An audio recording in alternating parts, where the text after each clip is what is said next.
Hi, this is Dr. Patel of Atlantic Medical Imaging. February is the month of Valentine's and also American Heart Month.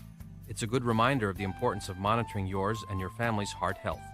Each year, about 1.1 million Americans suffers a heart attack.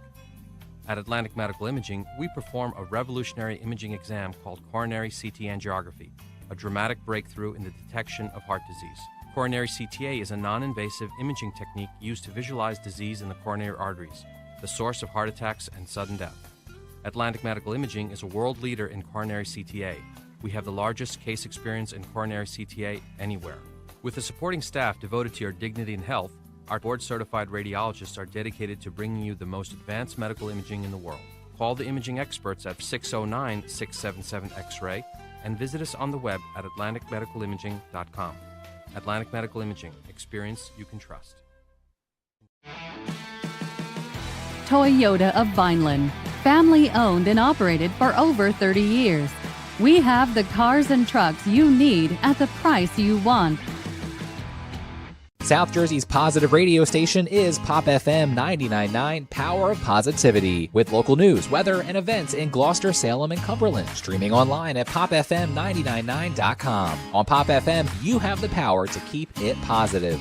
We are a family business. Myself and my wife wait on 90% of the customers who walk in the door. So you're going to get somebody who's going to help you who knows something about the floor covering business. But we specialize in carpet, hardwood, laminate, luxury vinyl tile, area rugs, and a service. When we stock a lot of rolls of carpet, buying from the roll as a customer, you save money. I am very proud to own Richland Carpet, and I am very proud of the selection and the service that we provide. Welcome to Clark & Fox, a company dedicated to representing the international and domestic insurance markets. We are a group of individuals who created a world-class law firm and company through passion, purpose, and practice. We pride ourselves on providing consistent and extraordinary legal services to our clients from New Jersey to Pennsylvania to California and many places in between. Our goal is to become the most knowledgeable and respected law firm representing the insurance industry. This singular goal guides and defines all of our decisions.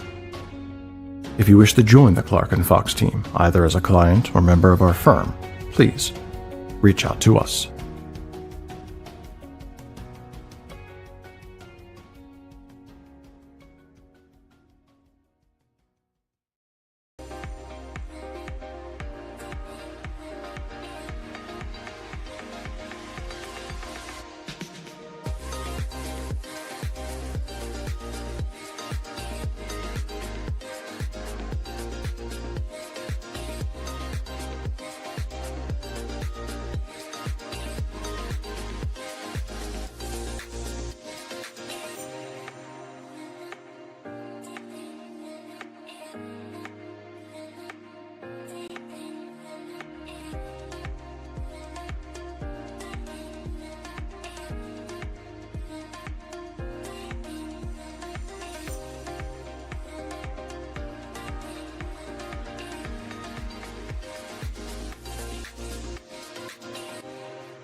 Hi, this is Dr. Patel of Atlantic Medical Imaging. February is the month of Valentine's and also American Heart Month. It's a good reminder of the importance of monitoring yours and your family's heart health. Each year, about 1.1 million Americans suffers a heart attack. At Atlantic Medical Imaging, we perform a revolutionary imaging exam called coronary CT angiography, a dramatic breakthrough in the detection of heart disease. Coronary CTA is a non-invasive imaging technique used to visualize disease in the coronary arteries, the source of heart attacks and sudden death. Atlantic Medical Imaging is a world leader in coronary CTA. We have the largest case experience in coronary CTA anywhere. With a supporting staff devoted to your dignity and health, our board-certified radiologists are dedicated to bringing you the most advanced medical imaging in the world. Call the imaging experts at 609-677-X-ray and visit us on the web at atlanticmedicalimaging.com. Atlantic Medical Imaging. Experience you can trust. Toyota of Vineland, family owned and operated for over 30 years. We have the cars and trucks you need at the price you want. South Jersey's positive radio station is Pop FM 99.9, Power of Positivity, with local news, weather, and events in Gloucester, Salem, and Cumberland. Streaming online at popfm999.com. On Pop FM, you have the power to keep it positive. We are a family business. Myself and my wife wait on 90% of the customers who walk in the door. So you're going to get somebody who's going to help you. He knows something about the floor covering business. But we specialize in carpet, hardwood, laminate, luxury vinyl tile, area rugs, and a service. When we stock a lot of rolls of carpet, buying from the roll as a customer, you save money. I am very proud to own Richland Carpet, and I am very proud of the selection and the service that we provide. Welcome to Clark & Fox, a company dedicated to representing the international and domestic insurance markets. We are a group of individuals who created a world-class law firm and company through passion, purpose, and practice. We pride ourselves on providing consistent and extraordinary legal services to our clients from New Jersey to Pennsylvania to California and many places in between. Our goal is to become the most knowledgeable and respected law firm representing the insurance industry. This singular goal guides and defines all of our decisions. If you wish to join the Clark & Fox team, either as a client or member of our firm, please reach out to us.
Good evening, ladies and gentlemen, and welcome to La Rosa Stadium right here in St. Augustine Prep in Richland, New Jersey for another edition of Hermits Football right here exclusively on the Hermits Broadcasting YouTube channel. Tonight, we have another South Jersey matchup as the 2-4 St. Augustine Prep Hermits take on the 1-5 Braves of Williamstown. Kickoff just around the corner. Once again, welcome everyone. I'm Jimmy Bachman. The guys alongside me today, as always, are Vinny Palestina and Ryan Marengo, as we are just moments away from kickoff. Guys, Hermits on a bit of a skid to start off the season with the record of 2-4, but finally get back on the win column last week against Shawnee. What are our thoughts so far this season? Yeah, the Hermits obviously coming into this game 2-4. Haven't had the greatest season so far this year, but they have some nice wins against teams like St. Joe's and Shawnee. Two teams who maybe aren't at the top of the division, but they definitely aren't the worst one. So the Hermits have had that going for them. That win last week was a really good one. They got the run game going, which has been a struggle this year. Noah Gradinich with 2 touchdowns, so I really like what they did last game. And that run game is going to help open the play action pass because they have been throwing a little bit more this year. They just haven't been really successful with it. Yeah, a little about that play action pass as well. Ryan Gamble, with a little bit of time and space, we know has the arm. And we're looking to see some of those receivers getting the action today against this Williamstown secondary. Yeah, speaking about passing, compared to last year, the Hermits throwing the ball a lot more this year, and they're going to play against another team that is throwing the ball a lot as well. We'll get right back to talking about that a little more in just a few minutes, right after a prayer and the national anthem. Ladies and gentlemen, St. Augustine versus Williamstown, South Jersey football. Stay tuned. We'll be right back.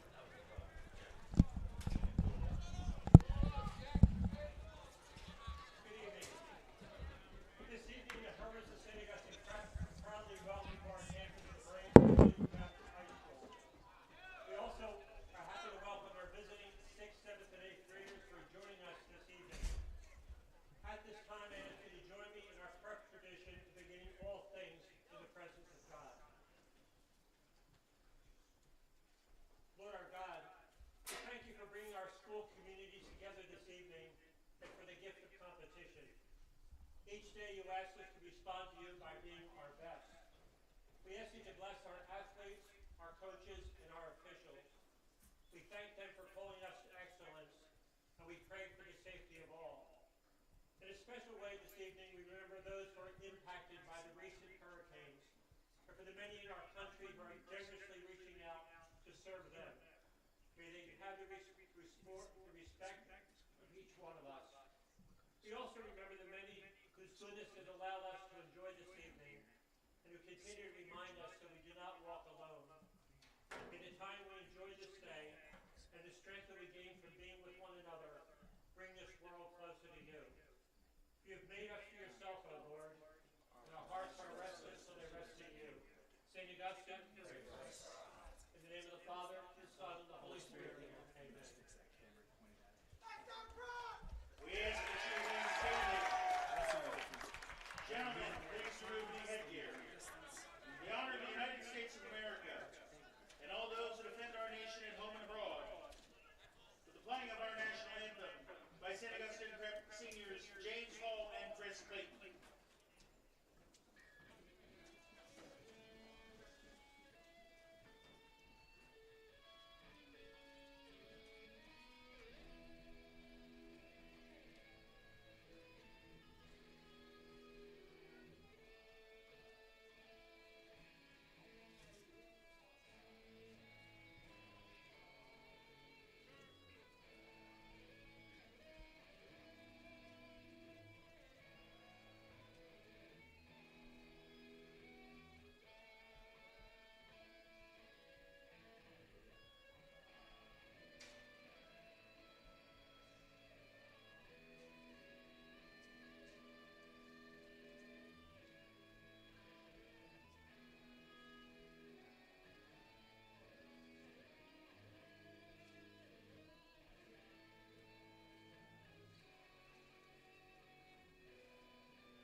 And we're back, ladies and gentlemen, live in Richland, New Jersey for another edition of Hermits Football right here on the Hermits Broadcasting YouTube channel. I'm Jimmy Bachman alongside Vinny Palestina and Ryan Marengo. Big credit over to Chris Clayton and James Hall for an excellent rendition of the National Anthem on the guitar. Guys, as we were talking about earlier, the Hermits throwing the ball a lot more this year. Ironically, though, in their win last week against Shawnee, it was all rushing touchdowns. 2 from Turney, 2 from Gerdinich, and then a rushing touchdown from Gamble.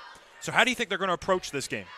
I believe that there's going to be a little bit of a balanced offense today. Obviously, since Williamstown probably took note of last week, you may see the Hermits come throwing a little bit out and then using the run game on the latter part of this game, maybe to run some clock. That might be the strategy that the Hermits use today. But never forget the run game. Obviously, 5 rushing touchdowns last week for the Hermits. It's a big game, really real big confidence booster for the backs, and we look to see that continue tonight. Yeah, as you mentioned, throwing the ball a lot more this year.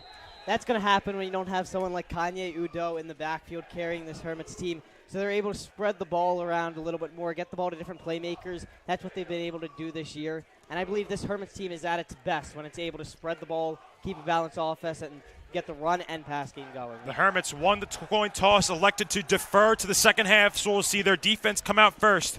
Hermits in their home gray uniforms, Williamstown in the away white. It's a beautiful night here in Richland, New Jersey. After a rainy weekend, it is all sunshine. Antonio Freund will kick it away for the Hermits. 2-4, looking to make it 3-4. This young team getting better and better every week as we are underway here in Richland. A short kick will be taken at the 30, and that is where number 20, Alexander Hulleman, will fall. And out comes the Williamstown offense, led by sophomore quarterback Drew Craig.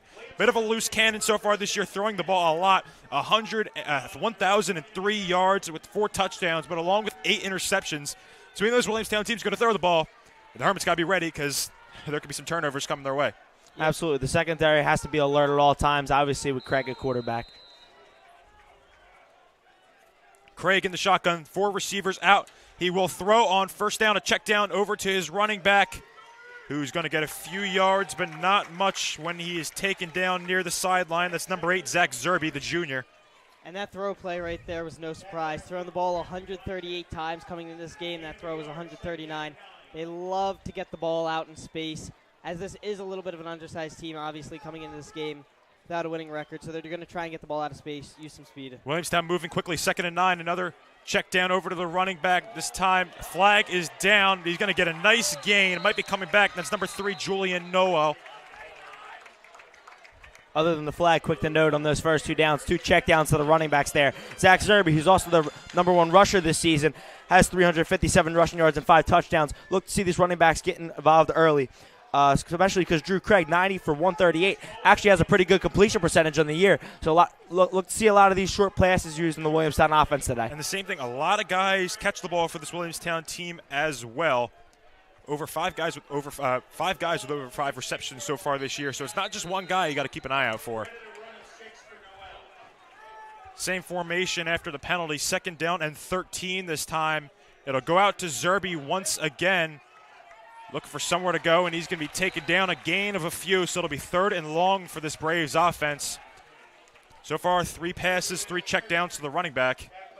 Yeah, the Hermits have a very big defensive line. That's been one of their strong points this year.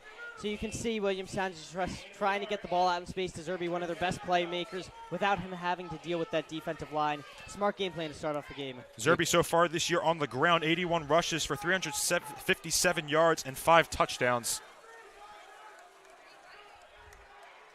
He'll be in the backfield once again with Craig, who's 3 for 3 to start the game. Or 2 for 2, excuse me, with the penalty. Tight end in motion. Craig bobbles the snap. Play action, looks over to Noel once again on the screen, and he is going to get stuffed. And there is a fumble on the play, and the Hermits will pick it up and get up to the Williamstown 15. Hermits there, great play out in the flat, kind of recognizing the formation there, seeing the audible before the play started. Hermits really doing their homework here, covering the flat early, stopping some good plays, forcing the turnover. Now the Hermits now starting the red zone for the first possession of the game. Yeah, you mentioned had to watch out for some turnovers in this game. We expected there to be interceptions, but that one was a fumble. Great play by the Hermits defense right there. It looked like a little bit of a miscommunication by Williamstown. They were trying a wide receiver screen, and the receiver that was supposed to block went like he was going to try and catch the ball. He didn't, and then he wasn't blocking as well. Looks like it was number 4, Nadir Bethune, who made the recovery. And the Hermits already in the red zone as their offense comes out for the first time. Quick note on the Hermits defense, too. On the play before and throughout that whole set, Rob Adamson and Chris Collott, 2 leading seniors on this defense, really showing the prowess on that first drive. Receiver in motion, Gamble in shotgun. It will be a handoff on 1st down. A gain of about 7. That's number 8, Julian Turney. He had 2 touchdowns last week. Turney's been a highly anticipated sophomore that we'd love to see on the field. Obviously, there's a lot of talk about him coming to St. Augustine this year, and getting to see him last week, obviously, with that big 130-plus yard game. Looking to see another repeat of that this week. Yeah, I believe that was the first game he was allowed to play because of the transfer portal rules where you have to sit out a month, so it's definitely great for the Hermits to have him on the field. 2nd and 4 for the Hermits at the Williamstown 11. 2 receivers out to the right. It'll be another handoff to Turney. Turney gets through, and he will get into the end zone. Touchdown, Hermits. Julian Turney, an 11-yard rush after the turnover, and the Hermits get a quick 6. Turney giving the home fans now a little bit of a repeat, a little bit of a preview of what's going to look like for the rest of the season now for the Hermits. Great to see him in front of this home crowd for the first time scoring a touchdown on the Rosa field. Yeah, especially this home crowd where a lot of the fans have not seen a Hermits game before. As it is middle school night, a lot of middle school families are here cheering on the Hermits, so it's definitely great to see the Hermits to get out. Great start for them.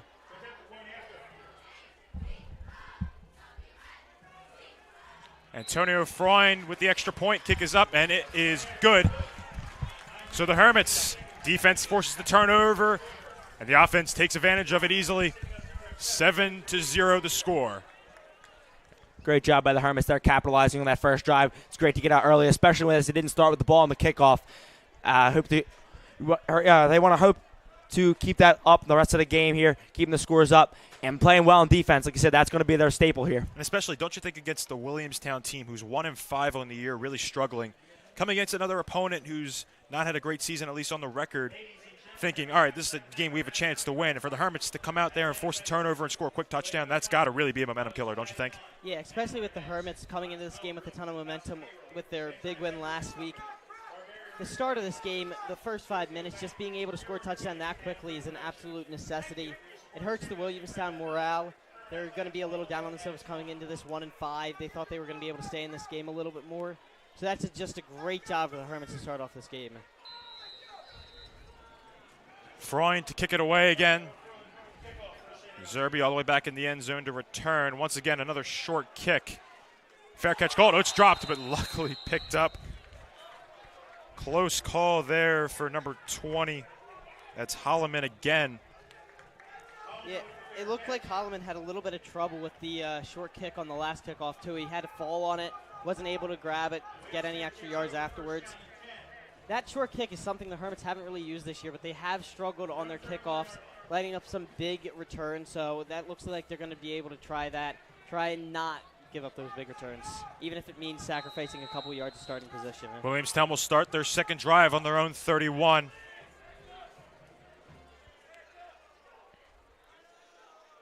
Four receivers out. Craig looking to throw. Quick pass is caught. That's number 81, Jordan Foley. As we said, it's going to be ruled. It will be completed. Nope. As we said, time again to start this game. The quick passes are really going to be that bread and butter for this Williamstown offense. Williamstown working quickly here. Another check down to Zerby. And he's going to get a few. Might be just short as a flag is thrown. We'll see the call. Yeah, for right now, Williamstown about a yard short of the first down. You can already see this Williamstown offense trying to keep up the fast pace, catch the Hermits defense off guard, get as many plays as possible.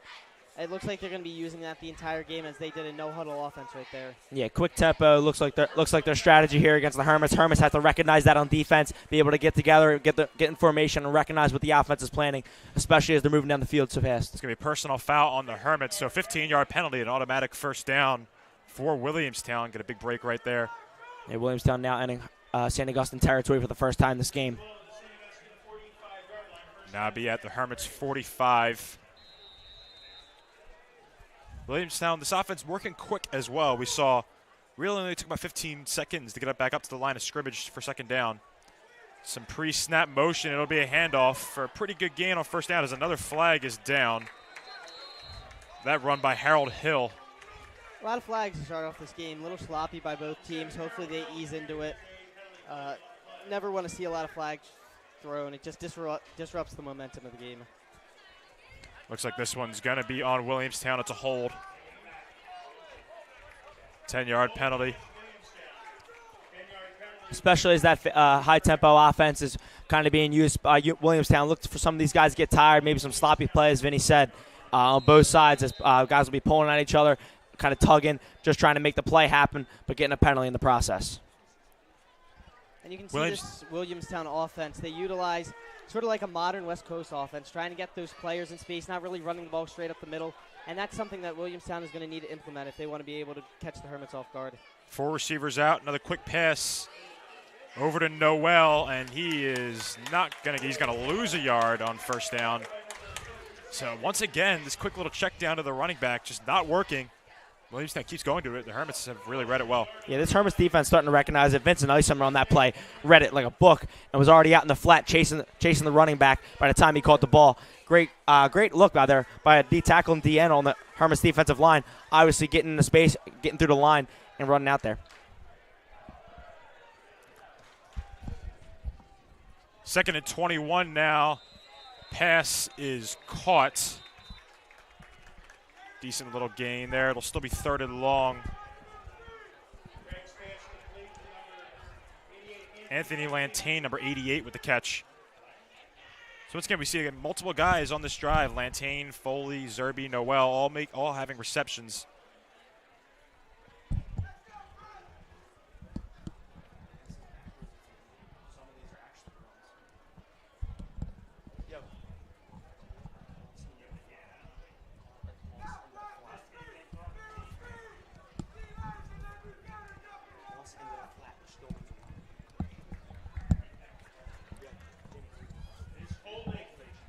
Another penalty called on that play, holding on the Hermits. Yeah, and I didn't see the flag thrown there. Didn't see where the flag occurred, but just another one. Fourth one of the game already. Hopefully the teams are able to clean that up because this just takes forever when there's a bunch of flags thrown. 2nd and 5 now for Williamstown at the Hermits 40. Craig, play action. It'll be a handoff over to Noel. Noel looking for somewhere to go. Flag down again. He'll be taken down behind the line of scrimmage. Loss of 2. And this one's going to be going back. It's against Williamstown. Back and forth with the penalties. The defense seems to get one, and then the offense comes right back with one, stopping any gains of any yardage. Yeah, the men in the striped shirts are going to be working a lot tonight, it looks like, especially reflecting this first quarter, this first half of the first quarter, actually, I should say. Yeah, 2 young teams out there, so you're going to get a little sloppy play. Yeah, it's big to notice that this has been a rivalry especially over the last couple of years. Hermits versus Williamstown has been played on Hermit Fest Day, and it's like I said, it's been a big event for the Hermits, especially getting a big crowd out here tonight, middle school night, having a lot of attendees out here supporting the Hermits. 4 receivers out, similar formation. Craig backs down, checks it over to Zerby. Taken down quickly, a gain of 1.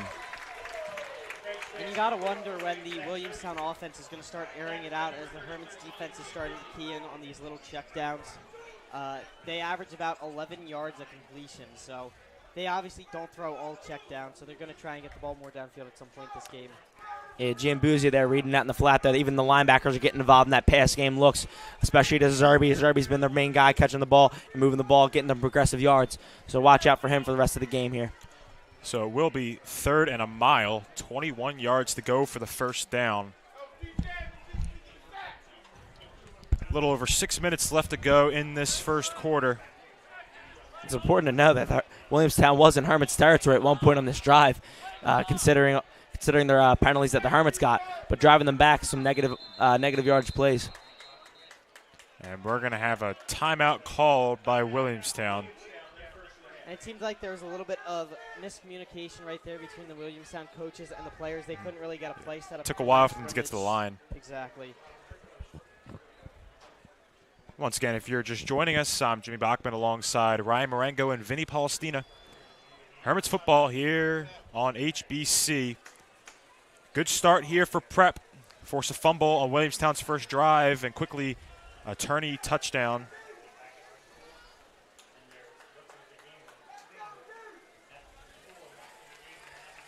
If you're the Hermits on this play right here, you just don't want to give up anything big, get any bad penalties, and give Williamstown an easy first down. That's just not what you want to see.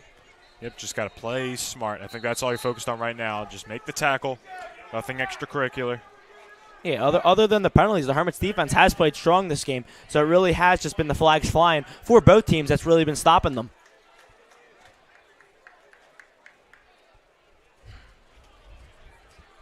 It's taken Williamstown a long time to discuss this play. It would be interesting if they tried out a trick play or something big right here to try and get some momentum. 5 receivers out. Craig alone in the backfield.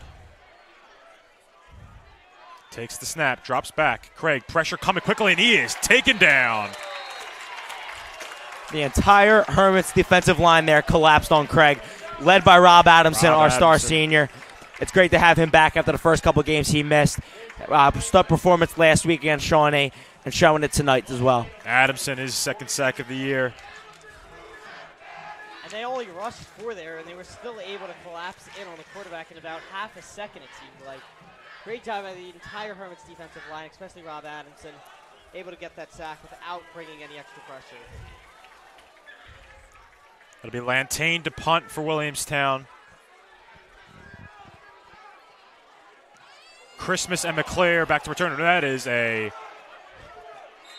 not a great punt right there. Flag thrown. It'll go out at the Williamstown 40.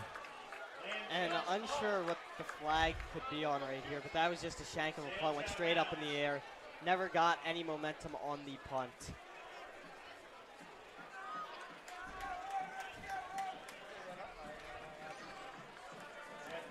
So right now, Hermits will start this drive at the 42. Just sloppy play from Williamstown. That's really what's killing them right now. Yeah, look for the Hermits to return to that run game again here. There's 2 quick runs on the first drive, both from Turney. He's out there again with Gamble.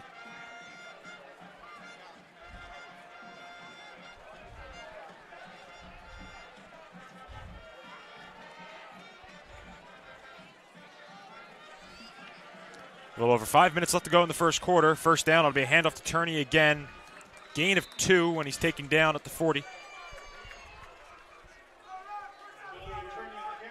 And for all we talked about the Hermits offense throwing the ball a little bit more this year, have not seen a single pass yet. Obviously only 3 plays, but it looks like they're going to try and get Turney involved in this game before they get the passing game opened up. Yeah, like I said, as we saw last week, Turney 2 touchdowns. Noah Gurdinich, another running back, 2 touchdowns. Ryan Gamble also had a rushing touchdown. So Hermits scored a lot of points and all from through the ground. That's kind of been the stable. That's kind of been the offense for the Hermits for a couple of years now. Obviously, we used to have Connie Udo. Now Turney turning into that lead back here and looking to see him get some huge yards for us on second down. It'll be a flip over to Turney, trying to make something out of that. Another gain of 2, so it'll be 3rd and 6 for the Hermits at the Williamstown 38. Yeah, not able to get anything going really there. They try to pitch play to the outside, get him into space, but Williamstown defense read it like a book, was able to make the tackle extremely quickly. Holloman made the tackle there after he had 2 little bit of muffed kickoff returns there, but making the good tackle with to Turney before getting the line of game. So 3rd and 6 for the Hermits. 3 receivers out. Walker in motion. Gamble going to drop back. Gamble has time, looking for somewhere to go, and that one is bobbled around but caught. Great control there by number 6, Eddie Vincent. I believe that was number 9. Number 9, excuse me. Matt Castle. My eyes deceive me. Yeah, Matt Castle almost dropped that pass right there. It was thrown right on the money by Gamble. It kind of hit his hands a little bit early. He nearly dropped it, but great job being able to control that, take it in for the first down. Yeah, like you said, just great control, able to focus, bring that ball in. These Hermits receivers are still hitting their stride, obviously, taking the roles on varsity this year. Castle, a junior, really being one of the favorite targets here from Gamble. Gamble to hand it off to Turney on first down. He's going to get a good gain. Breaks a few tackles all the way up to the Williamstown 15. Beautiful run right there, finishing through contact. It looked like he got about 5 or 6 yards after that first contact. Completely ran over a Williamstown defender. Great run right there. Gain of 12. He just really lowered that shoulder. Yeah, turning lower in the shoulder and keeping the legs moving. I always used to say that in the last couple of years, but the Hermits running backs always running hard, running up the middle. Obviously, we talked about that West Coast offense from the Williamstown. Hermits the complete opposite, always running in between the tackles and getting that hard yards, moving down the field. 1st and 10, Gamble looking to throw. It will be caught for the touchdown. Paris Pratt with the grab. Paris Pratt, someone you've not heard a lot of on varsity, but a great play right there. Beautiful route right up the seam. A little bit of an underthrow by Gamble, but he was still able to catch it in stride, run into the end zone for a Hermits touchdown. Great play call by Coach Lancetta there, too. Drawing it up to where the Williamstown defense left the hole right for that seam, right before he cut in, and the safety was not able to recognize it before Pratt was able to catch it and drive into the end zone. His 5th catch of the year. First touchdown in a Hermits uniform. Yeah, ran a nice route. Gamble found him. As you mentioned, great play call by Coach Pete. If you looked on that run play before that, there was nobody in the slot. They were playing a little bit of an off coverage with the safety. Coach Pete recognized that, ran a run play.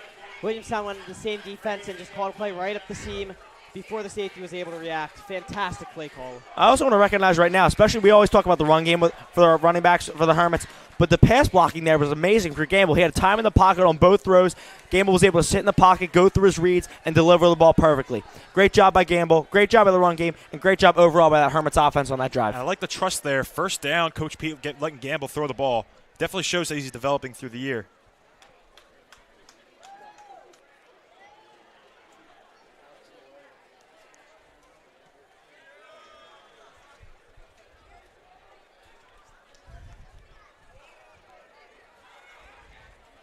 So 14-0 lead now for the Hermits. It has been all prep here in the first quarter. Little under 3 minutes left to go. Freund to kick it away once again. Williamstown had some struggles with this last time. Let's see if he tries that short kick again. He will. It's going to be Holloman again, and he makes the grab this time.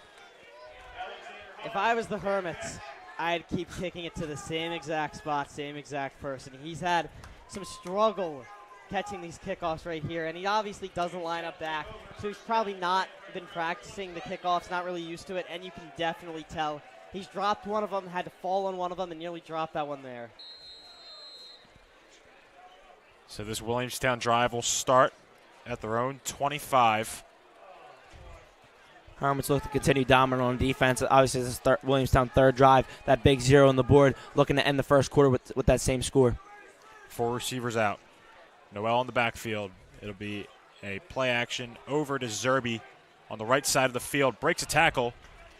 Good gain on here on first down. Up to the 34. Gain of 9. Yeah, Zerby's been the most physical in space there off his catches. Obviously, he's not afraid of contact. He's been carrying a couple of Hermits defenders after the catch, but some of those plays have been called back from flags. Williamstown needs to establish that by being safe with their calls as well. Craig working quickly. Oh, bad snap over his head.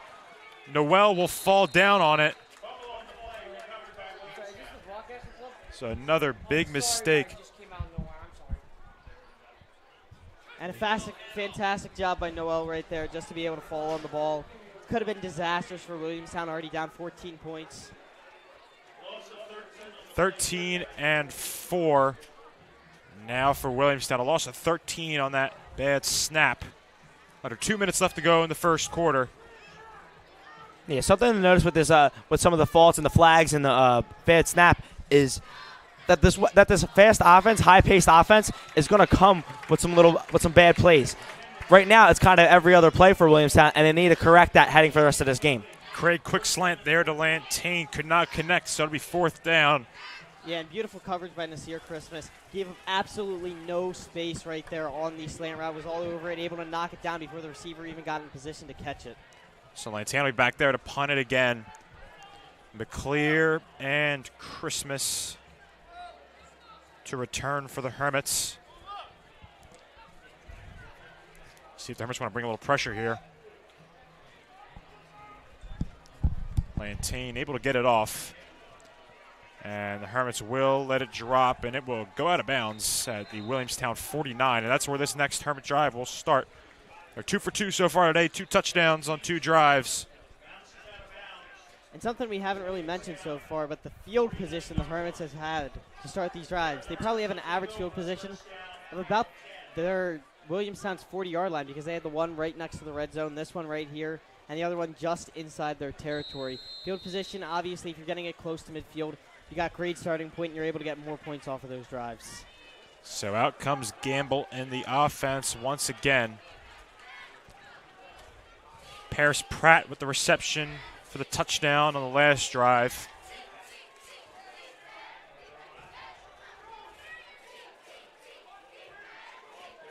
Minute 30 left to go. Walker in motion. Gamble takes the snap, play action, rolls out, connects to Walker. Walker past the 50, a gain of about 2 on first down. Hermits now working on the flat there on first down, a little bit of mimicking that Williamstown offense, kind of copying them there. Noah Gradinich in the backfield, though. First time we've seen him today. And like I said, it'd be great to see him get involved again. Obviously, we've seen Turney. And then Noah also had 2 touchdowns last week. Senior, one of the captains of this team, helps lead. And I'd love to see that repetition of last week's game. Yeah, and that's something great that they're figuring out with the running game, because if you remember early in the year, they had a lot of rotation with McClear, Nadir, and Noah, and now that they got their 2 backs down, that's really good for this Hermits offense. Gamble, a handoff this time. That'll go to Gradinich. Gain of 5. So it'll be third down and short for the Hermits as the clock runs. We'll see if they'll get one more playoff here before the quarter ends. Nice strong run there by Gradinich. Gets something out of nothing. Yeah, as you mentioned, Hermits love running the ball up the middle. Great run by Noah right there. He didn't really do anything spectacular, but he did what he was asked. Great pickup. got through a couple of would-be tacklers, so fantastic job by Noah. 2 receivers out to the right. Gamble, handoff to Turney. He's going to get the first down and more. Turney still going all the way up to the Williamstown 30. Boy, this kid's got some talent. Great vision as well. He's able to cut back upfield and then bounce to the outside as he got through that second level of the defense. Finally getting tripped up. But the Hermits ended that first quarter very well so far. Great job on defense, great job on offense. Firing on all cylinders. This Hermits team looks great to start the game. Yeah, and as you mentioned, that run right there was fantastic. Ran up the middle, a great cutback once he got to the second level. He nearly broke it after stiff-arming the safety, but the safety was able to hold on for a shoestring tackle. So now, at the end of the first quarter, at this moment, we like to take a moment, take some time to thank all of our Hermits sponsors who make a lot of these streams and all of the Hermits athletics possible. Hermit Athletics, all in as one. If you're just joining us, a dominant first quarter for the Hermits. Forced a turnover on Williamstown's first drive, ran it in for the touchdown. Got a stop. Gamble throws a touchdown. It has been all Hermits so far, and they're moving the ball again. We'll start this second quarter at the Williamstown 30 with first down and the ball. A young team coming into this year. Struggled out of the gate, a couple tough losses, but came out with the win last week and looking to do the same today. Yeah, and this would be a fantastic confidence boost for the Hermits if they were able to pick up this win 2 in a row. Something this young team really needs as we get closer to the postseason picture. Pratt and Castle out to the left. Gurdenich in motion. Gamble going to drop back. He's looking deep for Castle, and just through his hands. Good defense there by Noel, the defensive back. Once again, we're looking at the trust that Coach Pete has in Gamble there on first down, getting to throw the ball again, getting to take a chance at the end zone. It's great to see him getting those chances and trying to make the best of his opportunities right now. It's also important to notice that the Hermits are using a variety of receivers. We talked about that for Williamstown, but you've seen Terran Walker out there. You've seen Castle. You've seen Gurdenich in the backfield. You've seen Pratt. You've seen Distilio out in the slot. It's great to see a lot of different players, a lot of different mixtures. Kind of confuses the defense of what the Hermits are going to be running. Yeah, and you mentioned Walker. It looked like Walker might have been open there more so than Castle in the seam. Gamble, if he threw it there, probably would have had more of a chance. A handoff to Gurdenich, and he's going to get a good gain here. Up close to the first down. It'll be a little short. Looks like where it's spot, it'll be a gain of 8. 2 good runs here to start this drive here from Noah Gurdenich. One before the end of the first quarter, and now this one getting the Hermits a little bit closer to that first down mark, about 3rd and 3 here. Yeah, Noah a little bit smaller, but a great change of pace back. He comes in, he runs hard. He's able to pick up the yards that you just need and that are necessary to keep a drive going. Boston Scott. 3rd and 2 at the Williamstown 22. It'll be another handoff to Turney, and he is going to get the first down and a few more. 4-run gain, and the Hermits continue this drive. Turney turning that one into first down. See what I did there? Yeah. The one thing I love about Turney that I kind of like put in the perspective with every single running back as he falls forward. He doesn't try to look to bounce to the outside. He doesn't run backwards. He moves his leg, runs forward, heads for that goal line, and even if he gets tackled, he's falling forward for an extra 3 yards, which do put the Hermits in better territory here. Under 11 minutes left to go in this first half. Similar formation. 2 receivers out to the right. Gamble handing it off to Turney. Once again, he's got some blockers. No. Ooh, that's not Turney. Excuse me. McClear there on the run. We haven't seen much of McClear since the first couple games of the season. Ever since Turney now has become really back for the Hermits. But McClear, very great runner for the Hermits. Like we also said, another change of pace on the back. A lot of speed coming out of McClear. When he gets into the open space, it's really hard to tackle him. But like I said, the Hermits really using a variety of guys on offense tonight and getting the ball to a ton of different players. Yeah, like as you said, Ryan, McClear was really the main guy for the beginning of the season before Turney came in to the picture. So far this year, 56 rushes for 217 yards and 2 touchdowns. Turney back into the game now. 1st and goal at the Williamstown 2. It'll be a handoff to Turney, and he is in for touchdown number 2. Julian Turney Geez, another 2 games in a row with 2 touchdowns. See that big block there by Rob Adamson, who was in the backfield. Top him out a little bit like a fullback. Yeah, using Rob like they did it with Isaiah Reichs years ago as a fullback, using him to bleed the way, move a couple Williamstown jerseys out of the way, and still Turney putting his shoulder down and making his own path after that with a couple Williamstown defenders. Turney, a great runner, runs hard. It's great to see him part of this Hermits offense, helping them get up now 21, or about to be 21, because we have a new old reliable. Antonio Freund. You didn't jinx it there. Antonio Freund, another good extra point. Antonio Freund has been great this year, though. Obviously, we did talk about the Brandon Bispo injury, that he's out for the season, and he's been a great kicker for the last couple years for the Hermits. But Antonio Freund really coming in, doing a great job. We've even seen that on special teams today on the kickoffs, making those great sky kicks that are forcing a little bit of trouble for Williamstown. Look to see Hermits do that again here. Yeah, and you did nearly. So 21-0 lead. It's turning into a rout right now. Under 10 minutes left to go in the first half.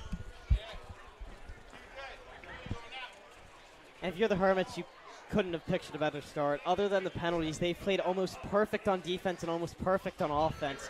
Got points on all of their drives, have only gotten Williamstown to advance into their territory 1 time, and that was because of penalties. So this fantastic start for the Hermits. They just got to keep this up, and they'll be well on this way to winning this game.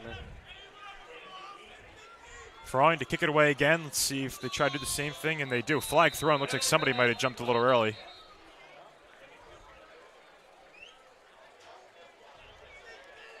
So it'll be a false start on the kickoff for the Hermits, and they'll try that again. Offside on the kickoff is not a flag you see very often, but it definitely does happen. Sometimes they just try to run down a little bit too quickly, and then you get penalized for it. I do want to say and point out that we did talk about the jinx that I almost had. Vinny did just talk about the Hermits doing really well with penalties, and I'm following the same suit. Collinsworth. And that kick up into the air, it will be returned. This time Williamstown going to try to do something with it. And it's going to be a good gain. Still going. And only one more to stop him. That's Freund, and he's going to miss the tackle. And that is a touchdown for Williamstown on special teams. Number 7, Harold Hill. Yeah, and that was actually great coaching by Williamstown right there. They've recognized what the Hermits have done with the last few kicks. They moved Hill into that spot instead of putting him far back. He was able to catch the ball, caught the Hermits off guard, ran straight down the sideline, made a couple people miss, and now Williamstown is on the board with a nice 6-point touchdown. The Hermits continue to have a little bit of struggle on those returns when they do get a speedy guy like that who's able to hit the sideline and take a burst toward the end zone. But the Hermits do need, like I said, they do need to figure out a way to contain that in the future, especially on future kicks in this game. Yeah, so Craig, quarterback and kicker combo, out to kick the extra point. A high snap, gets it down, kick is up, and it is good. So 21-7 now. Williamstown doesn't get much easier than that. No, it does not. And while the Hermits might try to kick it towards the sideline to slower guys so they don't allow those returns, coaches are eventually going to adjust, and they're going to move their faster people to those spots. The Hermits are going to need to work on this kickoff unit if they're going to want to be successful. And you mentioned earlier, Vin, that the Hermits may have been trying some of those short kicks just to prevent a return. That time gets it a little too far over to one of the quick guys on the Braves team, in Hill. Yeah, looking at that last play, too, that's really been the only fault and like I said, big opportunity that Williamstown had on offense, defense, special teams. So we need to, like I said, look for the Hermits to really try to clean that up, especially on special teams, and continue to do what they're doing on offensive defense. Like I said, that was no fault to the defense. We didn't get to see them on the field that time. Defense still has played well this game. Offense has 21 points on the board here, and we're only in the beginning of the second quarter.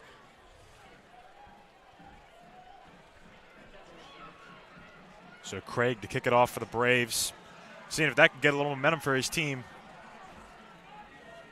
If you're Williamstown, you definitely needed that. Going down 21 points, we're getting nothing going on offense. Just being able to get on the board without having to waste much time or do much work on offense is a big step forward for this team.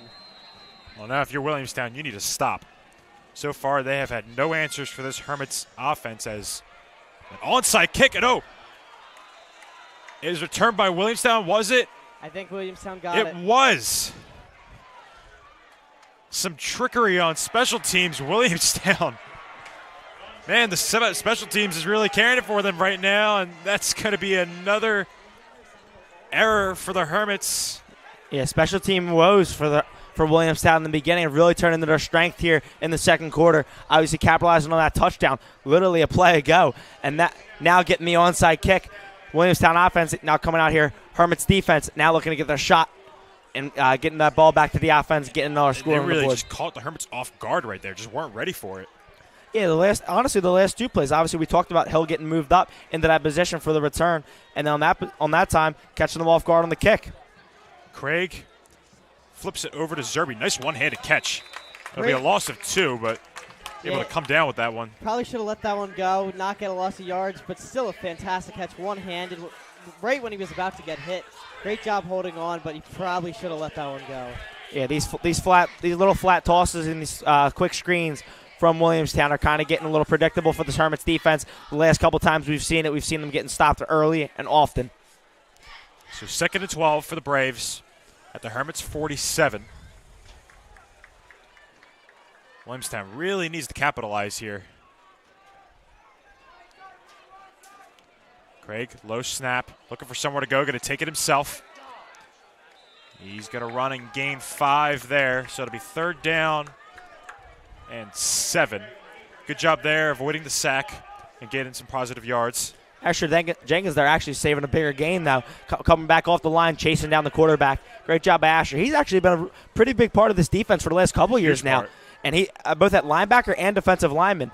And really shedding some blocks. He's had some key sacks in games and big tackles. Asher, a big part of the senior leading defense. And while Asher's not the biggest guy on the defensive line, he might be one of the most athletic, and you saw it on that play right there. Was able to track Craig down from behind. Craig might have been able to get the first down if it wasn't for Asher right there.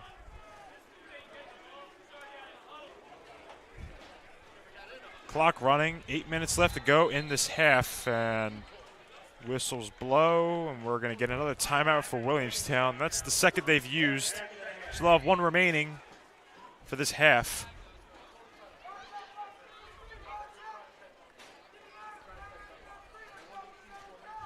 Hermits defense in look of a big stop here. Not to look ahead, but if you're Williamstown on Hermit's side of the field, do you go for it on 4th down? I would look at that being an opportunity, but obviously the Hermits have capitalized so far in this game when having good field position, so you always do have to take that into account. They haven't been able to get the Hermits into their own territory, deep into their own territory, but taken for granted, we did see their 1 punt of the game that did not go their way. So there's a lot of consideration here. Depends on what this 3rd down play is. Is it positive yards? Is it a sack? We have no clue. But after this 3rd down play, it'd be interesting to see what the decision is from Williamstown. Yeah, and you got to think unless there's a big penalty or a big loss, they're going to try and go for it. The punt did not work out for them at all. You got to think they're going to give their offense a chance. So 3rd down and 7. Big play here for Williamstown. 4 receivers out for Craig. Running back in motion. Quick pass is caught. It's going to be short of the first down. A gain of a few. It's number 9, Aubrey Green, with his first catch of the day. And now I think if you're Williamstown, you're definitely going for it. It's going to be 4th down and 4. Yeah, we've seen these short game plays, and look for them to throw again here on 4th down. But also look for the QB to scramble. We've seen a couple scrambles so far from Williamstown, and they have been quite successful. Only 4 yards to gain. Hermit's defense really has a lockdown here. Zerby and Noel both in the backfield with Craig. 3 receivers also out. Noel in motion. Craig, he's going to punt it. And that, will they get there? No, they will not. It'll be a touchback. Good effort there by Lantain, but just not in time. So the Hermits will start this drive at the 20. Do you guys agree with that play right there? I completely agree with it. Their offense hasn't been able to get anything, but their punts have done absolutely nothing. So they pulled out a little trick play right there, had the quarterback punt the ball from a regular shotgun formation, caught the Hermits defense off guard. They weren't able to get a rush going, gave the punter a little bit more time. Fantastic play call. If you look at what their strength's been, especially here in the second quarter, it's been special teams. So even if it wasn't the traditional punt, they're pulling out all the tricks on special teams right now to try to prevent the Hermits from having good field position and getting them a little deeper in their own territory. So the Hermits drive will start at their own 20. Forced a punt from Williamstown after they got the ball from an onside kick. Handoff on 1st down. It's Tucker Dinich gain of 5.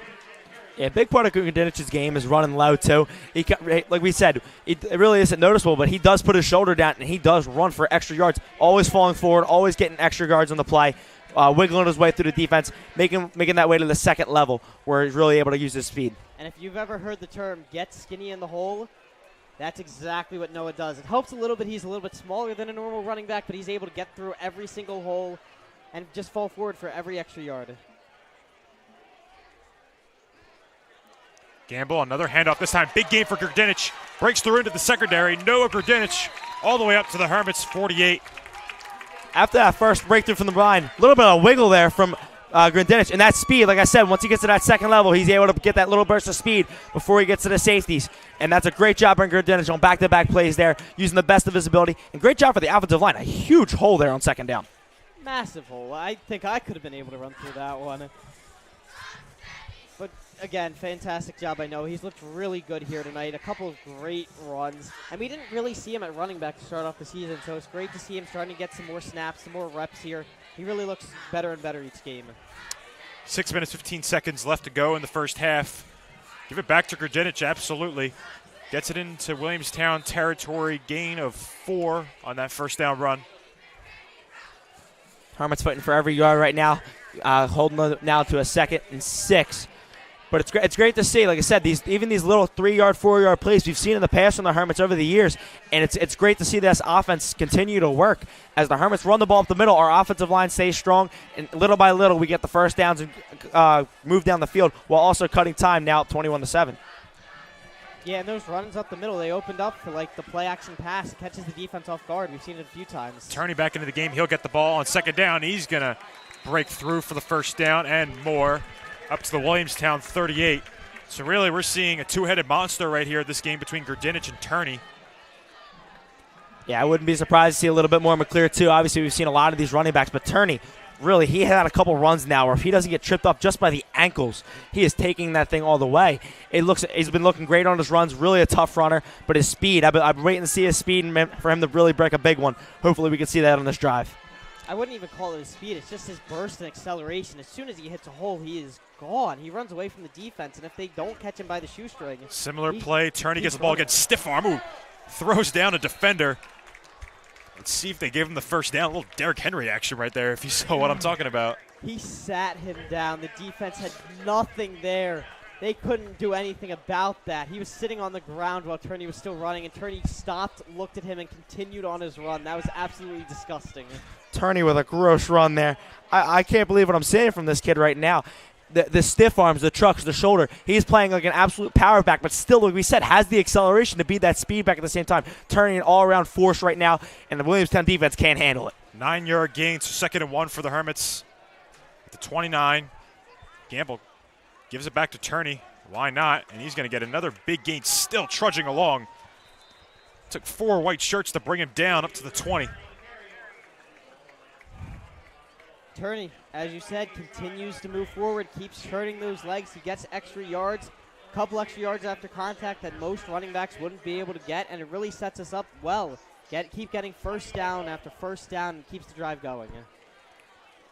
So another first down for the Hermits. Gamble gets his play call from Coach Pete. 4 minutes, 30 seconds left to go in this first half. Turney getting a bit of a break right now, getting Grudinich back in the backfield.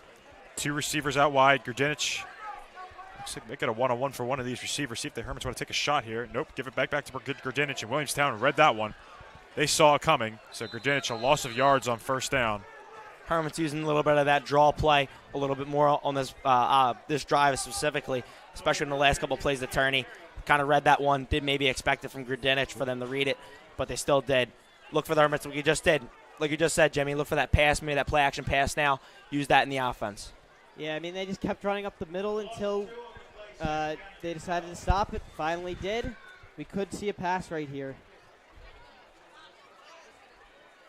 Yeah, you're going to see Williamstown really just packing the line of scrimmage. And it'll be Gamble alone in the backfield. 3 receivers flanked right here. Some pre-snap motion. Ooh, dropped.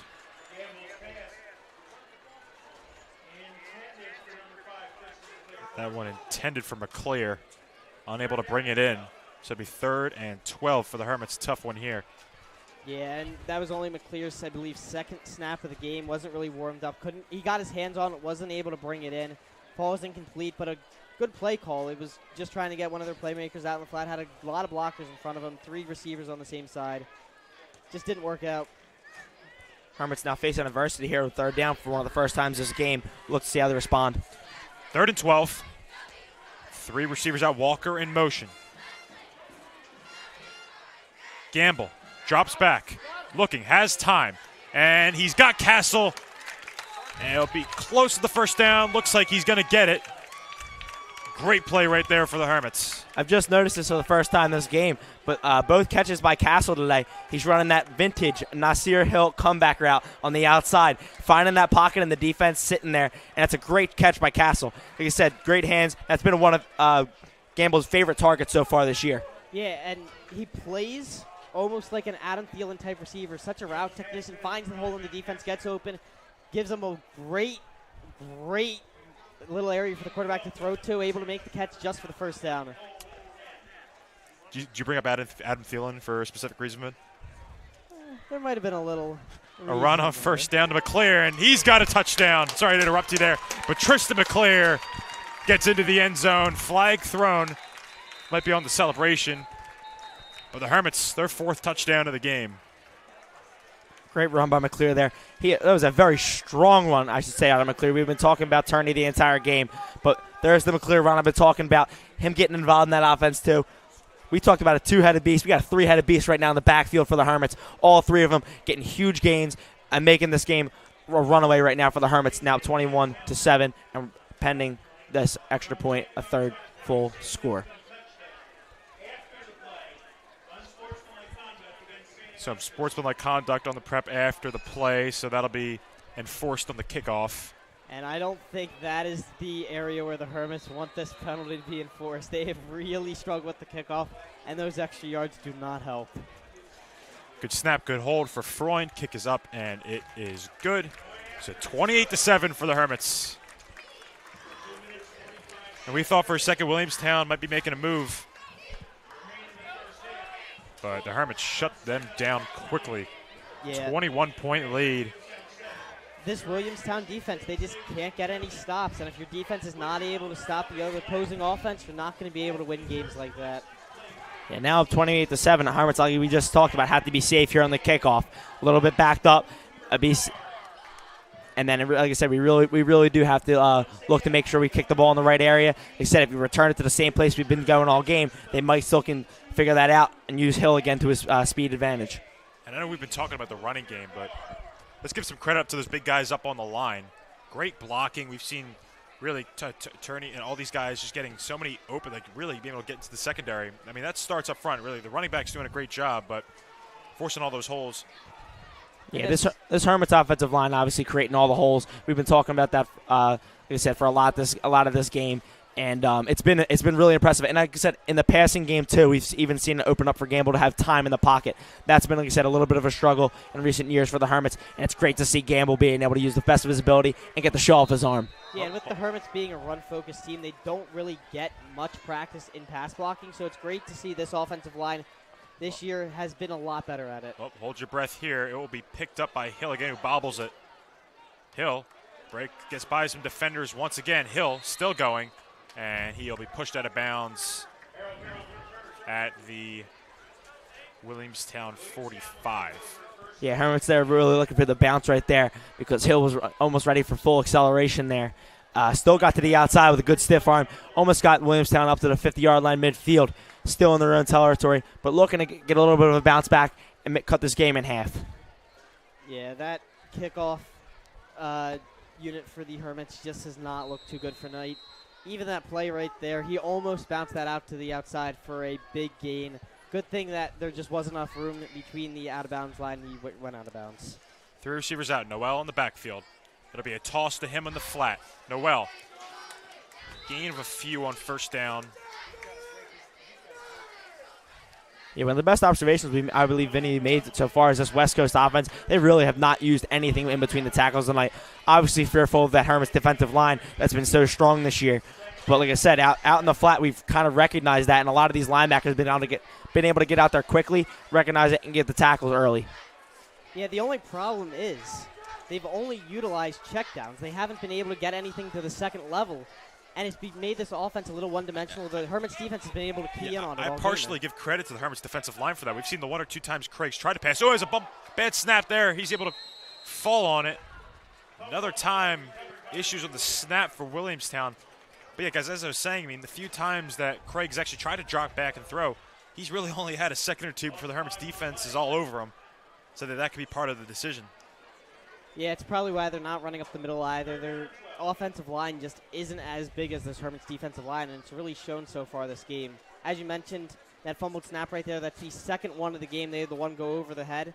But even when the quarterback's been able to catch the snap, they haven't been good snaps. They've almost all been low at his feet. He's had to pick it up and then get into his throwing motion.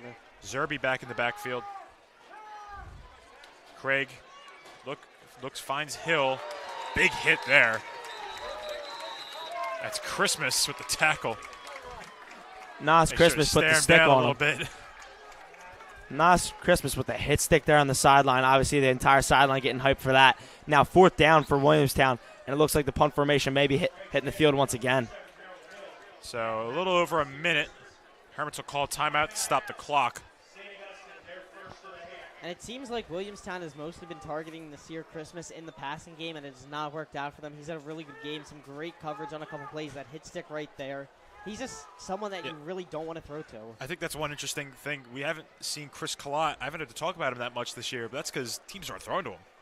I think really no. He doesn't have I don't believe he has an interception yet this year. I mean, really, that could be a big issue that just teams are afraid to throw his way, so they're trying to attack these other guys, and it's huge if someone like Nas Christmas should be a shutdown cornerback. Yeah, Chris is one of the leaders of this defense, and he's really been leading the calls and leading the formations. And Oz honestly did a great job this game, obviously recognizing this offense. But he has, like you said, even though he's slowly doing it and we're not really saying it as much, he's making tackles out in the flat. He's getting the pressure that allows for his other teammates to swarm on the ball. It's great to see him leading these guys, especially getting these younger guys involved early and getting them in the right position to make the right plays on defense.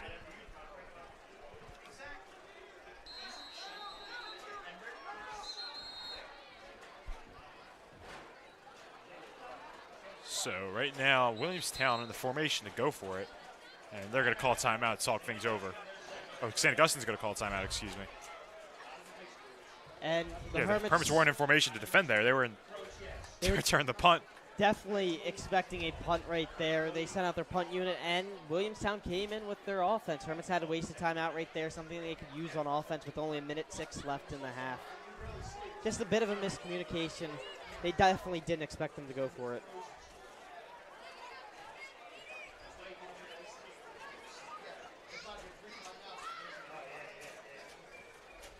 So we'll see if Williamstown will just try and throw the Hermits off guard there, or see if 4th down and 7, you don't get this. Hermits already in Williamstown field, in Williamstown territory. I mean, I'd say really risky if they decide to go for it here. I'm thinking they punt. Well, this Hermits defense has to stay on their toes. We saw a punt from what looked like a formation like they were going to go for it. We've seen a bad punt today.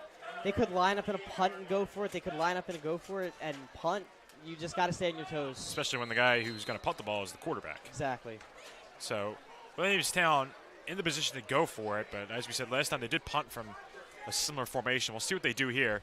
Yep, and it will be a punt again from Craig.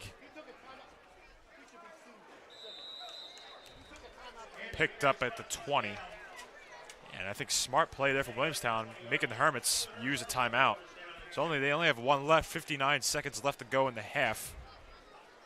See if they try to give it a shot. It is important to recognize here that the Hermits might not want to give this a shot. Only one timeout for Williamstown, which doesn't do much for them with 59 seconds. But the Hermits also do get the second half kickoff here. They're already up 21 points, so really the only thing you could do here is make a big mistake, give Williamstown a short field opportunity to score and get some momentum going. Yeah, that's the last thing I think you want. I think you run the ball here. If Turney or McClear or Greenwich able to break something, then maybe you call the timeout and see what you can do about it. But I think you should run the ball and get into the locker room. And it looks like Grudinich is coming out at running back. We'll see if he's able to break something. We saw him break a run earlier. Still 3 receivers flanked wide. As I said, Vinny Grdinic in the backfield. Minute left to go. Gamble will look to throw. Has plenty of time. Throw. Oh, and it's intercepted. And that is the last thing you wanted. The return all the way up to the Hermits 15. That's number 44. Keaton Ocello with the pick. And it looked like Gamble right there was looking to go to Taryn. He was running a deep post, however, the safety came over top. He saw that, and Gamble decided to throw it underneath. However, Williamstown was playing his own defense. They got somebody back there and was able to get the interception. That's just, I think that's why you run the ball right there. I really do. I mean, that's just a tough break right there for the Hermits. If you're the Williamstown, chance to make this a 2-possession game. Yeah, this is actually Williamstown's first time now in the red zone here. So looking to make the best of that opportunity, like you said. Handoff to Zerby, gain of 2. Williamstown only 1 timeout, 45 seconds left, so they got to move quickly. And that's something that this Williamstown offense definitely has a lot of practice in. Craig trying to set up his guys. Play action over to Noel, and he's tackled again. No gain. Nasir Christmas making the big stop there with now around 20 seconds left in the half. Williamstown still not using their timeout. Yeah, the clock is ticking. 17. Probably looking to get one more shot here at the end zone, possibly a field goal. We'll see what they're looking to do here. They're going to kill this clock down to a sec. Oh, nope, they're going to call a timeout right there. So as you said, Mango, maybe 10 seconds. You got a chance to take one shot and then kick the field goal. Well, it's 3rd down, so you got to think they're taking a shot to the end zone. If it goes to 4th down, then you kick it. But I don't understand why you didn't call timeout. 20 seconds left. Maybe able to use the sideline if you got a 1st down. Just an interesting decision by the coaching staff not to get more time. Hermits defense here looking to make the stop, kind of making up for that little bit of a mishap by the offense. Obviously not something you want to see before the half, but the Hermits, if they do get the stop here, do get the ball to start the second half. Really important to notice with up 28-7 in the possession time they've held this game. Yeah, the only reason I could think of for them trying to waste this time down to 10 and not all the way is that they're scared there could be a penalty on this play and they want to have time to do one more in case that happens. But I just don't see them too worried about that. I got to think they're going to try and do one more play and then the field goal. So 10 seconds left. We'll see what Williamstown wants to do here. See what the Hermits match up with.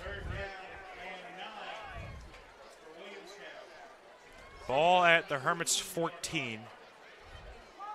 Williamstown, this has got to be the end zone or get out of bounds. So if you're Craig here, you got to be smart. If the pressure comes quickly, you got to throw that ball away. Who knows? We may see a drop kick field goal. Perhaps. That would be interesting, Vin. All right, 5 receivers out. Craig drops back. Oh, and it's a slant. And he's going to be tackled. And Williamstown doesn't have any timeouts. And that will be the end of the first half. A questionable decision there. Yeah, obviously we did talk about it. Maybe taking a shot at the end zone there. But like I said, throwing before the end zone, especially toward the middle, there's no room for you not to get tackled. If you get tackled, the time's running out. I'm a little, like you said, I'm as confused as you with the decision. I don't know if that was the called play. I don't know if Craig just made a mental error. I don't know what to say about that one. But the Hermits, interception there from Gamble, and they get away with it. No points given up. So your score at halftime, 28-7. Williamstown, some mistakes. The Hermits took advantage of it. 2 touchdowns for Turney. And it was overall just a great half. So we will be right back after these messages for the second half of Hermits football. Stay tuned.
Hi, this is Dr. Patel of Atlantic Medical Imaging.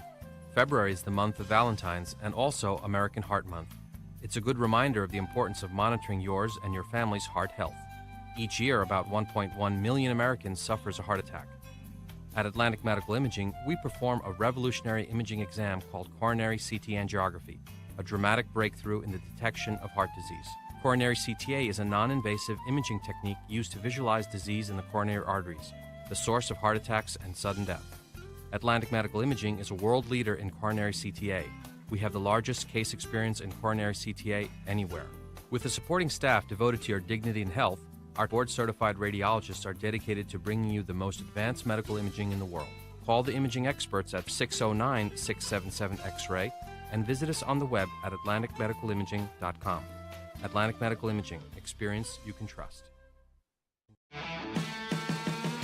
Toyota of Vineland, family owned and operated for over 30 years. We have the cars and trucks you need at the price you want.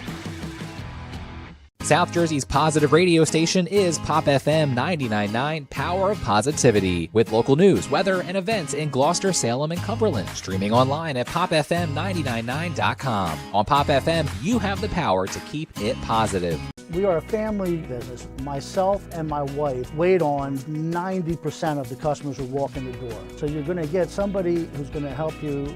He knows something about the floor covering business. But we specialize in carpet, hardwood, laminate, luxury vinyl tile, area rugs, and a service. When we stock a lot of rolls of carpet, buying from the roll as a customer, you save money. I am very proud to own Richland Carpet, and I am very proud of the selection and the service that we provide. Welcome to Clark & Fox, a company dedicated to representing the international and domestic insurance markets. We are a group of individuals who created a world-class law firm and company through passion, purpose, and practice.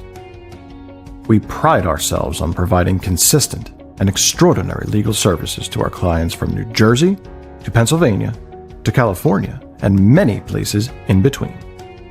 Our goal is to become the most knowledgeable and respected law firm representing the insurance industry. This singular goal guides and defines all of our decisions. If you wish to join the Clark & Fox team, either as a client or member of our firm, please reach out to us.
Hi, this is Dr. Patel of Atlantic Medical Imaging. February is the month of Valentine's and also American Heart Month. It's a good reminder of the importance of monitoring yours and your family's heart health. Each year, about 1.1 million Americans suffers a heart attack. At Atlantic Medical Imaging, we perform a revolutionary imaging exam called coronary CT angiography, a dramatic breakthrough in the detection of heart disease. Coronary CTA is a non-invasive imaging technique used to visualize disease in the coronary arteries, the source of heart attacks and sudden death. Atlantic Medical Imaging is a world leader in coronary CTA. We have the largest case experience in coronary CTA anywhere. With a supporting staff devoted to your dignity and health, our board-certified radiologists are dedicated to bringing you the most advanced medical imaging in the world. Call the imaging experts at 609-677-X-ray and visit us on the web at atlanticmedicalimaging.com. Atlantic Medical Imaging. Experience you can trust. Toyota of Vineland, family owned and operated for over 30 years. We have the cars and trucks you need at the price you want. South Jersey's positive radio station is Pop FM 99.9, Power of Positivity, with local news, weather, and events in Gloucester, Salem, and Cumberland. Streaming online at popfm999.com. On Pop FM, you have the power to keep it positive. We are a family business. Myself and my wife wait on 90% of the customers who walk in the door. So you're going to get somebody who's going to help you. He knows something about the floor covering business. But we specialize in carpet, hardwood, laminate, luxury vinyl tile, area rugs, and a service. When we stock a lot of rolls of carpet, buying from the roll as a customer, you save money. I am very proud to own Richland Carpet, and I am very proud of the selection and the service that we provide.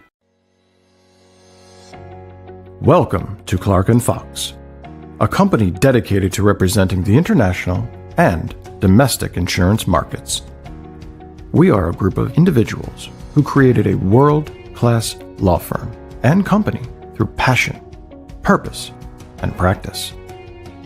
We pride ourselves on providing consistent and extraordinary legal services to our clients from New Jersey to Pennsylvania to California and many places in between.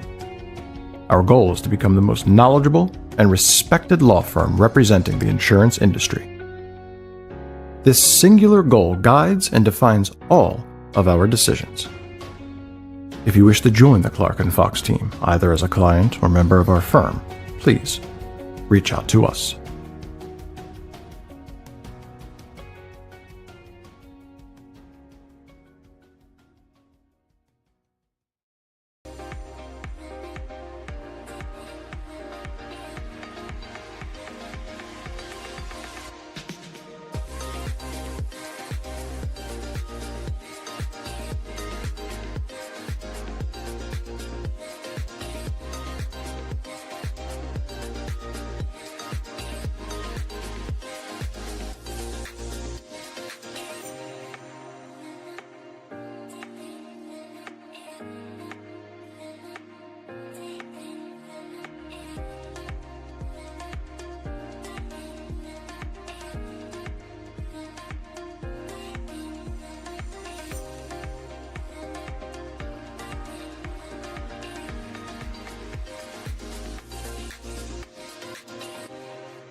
Hi, this is Dr. Patel of Atlantic Medical Imaging.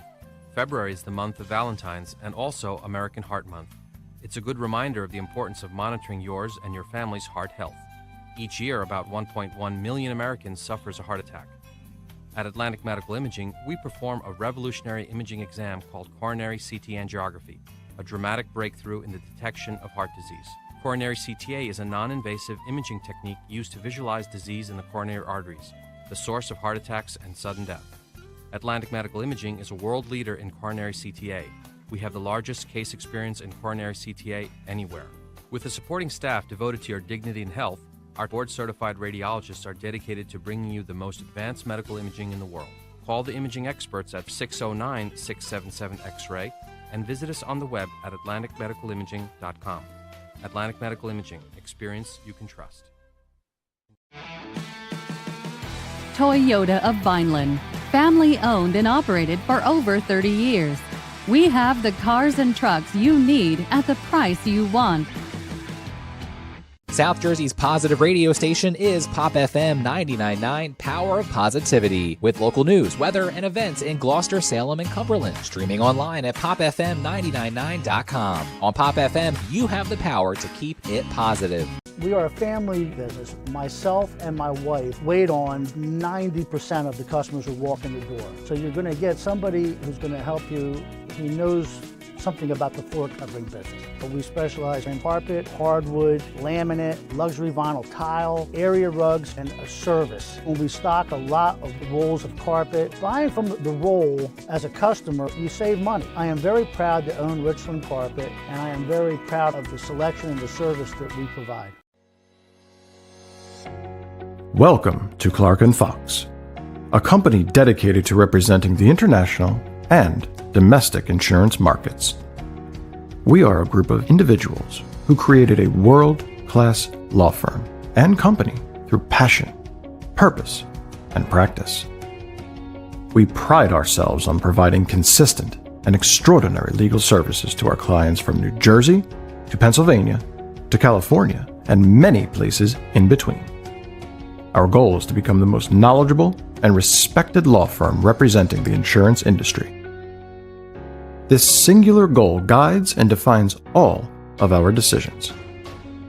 If you wish to join the Clark & Fox team, either as a client or member of our firm, please reach out to us.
Hi, this is Dr. Patel of Atlantic Medical Imaging.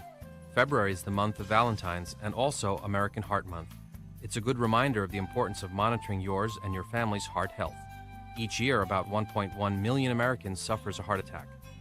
At Atlantic Medical Imaging, we perform a revolutionary imaging exam called coronary CT angiography, a dramatic breakthrough in the detection of heart disease.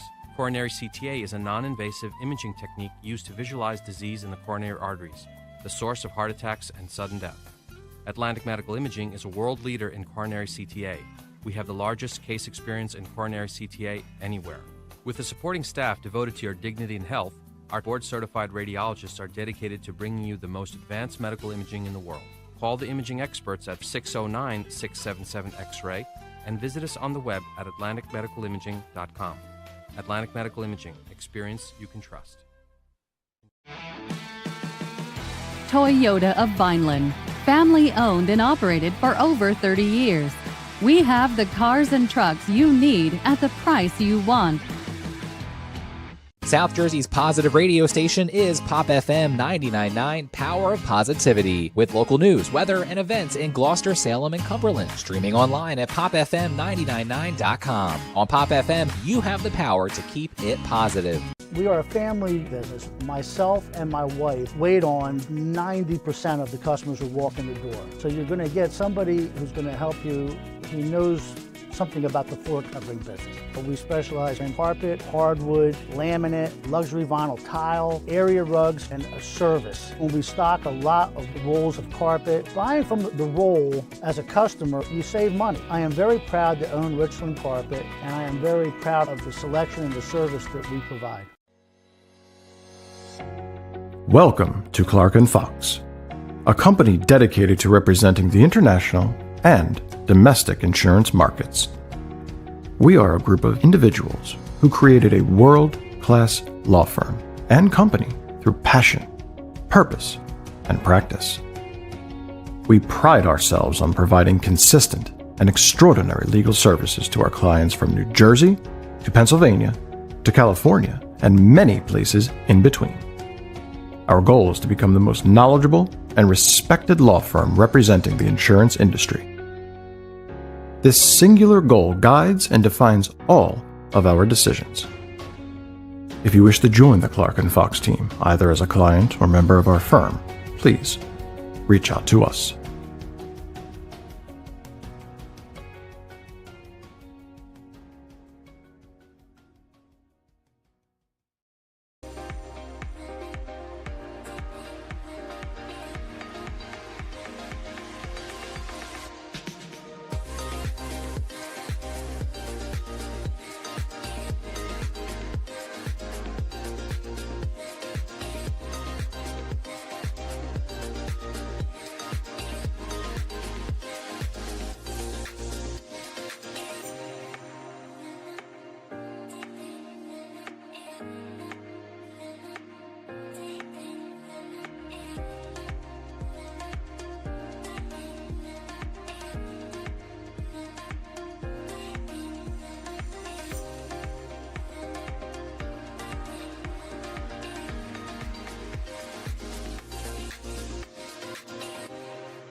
Hi, this is Dr. Patel of Atlantic Medical Imaging. February is the month of Valentine's and also American Heart Month. It's a good reminder of the importance of monitoring yours and your family's heart health. Each year, about 1.1 million Americans suffers a heart attack. At Atlantic Medical Imaging, we perform a revolutionary imaging exam called coronary CT angiography, a dramatic breakthrough in the detection of heart disease. Coronary CTA is a non-invasive imaging technique used to visualize disease in the coronary arteries, the source of heart attacks and sudden death. Atlantic Medical Imaging is a world leader in coronary CTA. We have the largest case experience in coronary CTA anywhere. With a supporting staff devoted to your dignity and health, our board-certified radiologists are dedicated to bringing you the most advanced medical imaging in the world. Call the imaging experts at 609-677-X-ray and visit us on the web at atlanticmedicalimaging.com. Atlantic Medical Imaging. Experience you can trust. Toyota of Vineland. Family owned and operated for over 30 years. We have the cars and trucks you need at the price you want.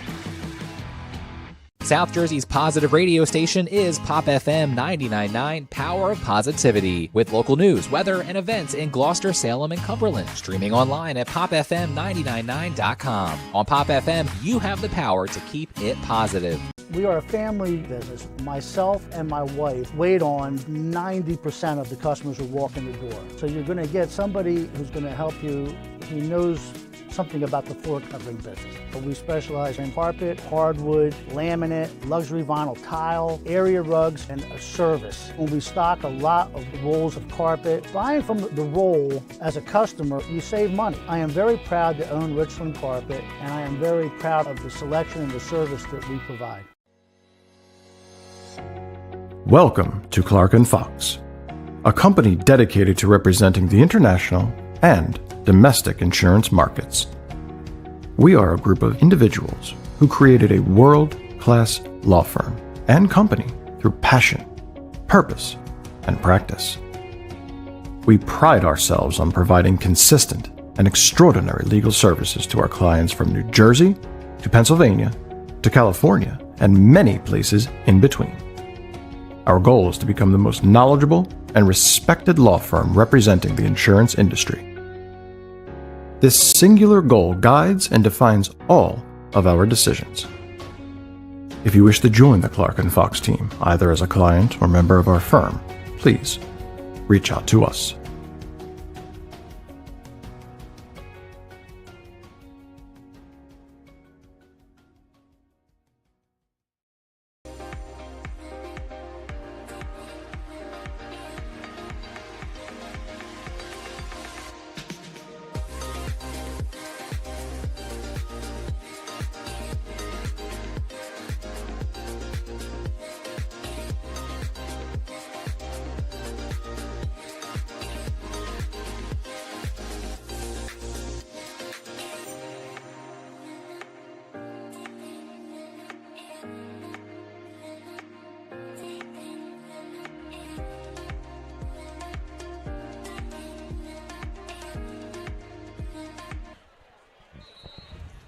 Good evening, ladies and gentlemen, and welcome back to La Rosa Stadium on the campus of St. Augustine Prep in Richland, New Jersey, live for the second half of Hermits football against Williamstown Braves, right here exclusively on the Hermits Broadcasting YouTube channel.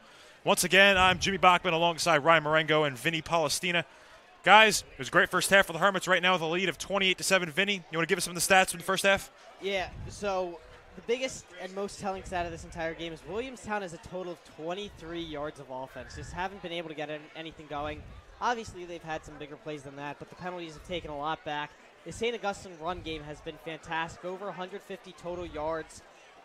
Just been absolutely amazing to start off this game. They have 40 passing yards by Gamble, so it hasn't been really a game where they've needed to throw, but they've still gotten some yards when they have. If you remember, the Hermits won the coin toss, deferred, so they will get the ball first here to start off the second half. A long kick will be returned by Bethune, who slips. And that's where he'll be downed. It's not the NFL, so once you hit the ground, you're down. So the Hermits will start their drive far back in their own field. Yeah, it looked like Nadir just overran that one a little bit, had to fall back to catch it. He's really struggled on a couple kickoffs so far this year. He's dropped a few. overrun a few as he did right there. It's going to be something he needs to work on because you just can't have starting position at the 12-yard line. It's not good for the offense. Hermits there continuing their woes on special teams, but is it only the second drive we're going to see with the Hermits starting deep in their own territory? Look to see the Hermits try to run some clock here, continue that run game in the second half.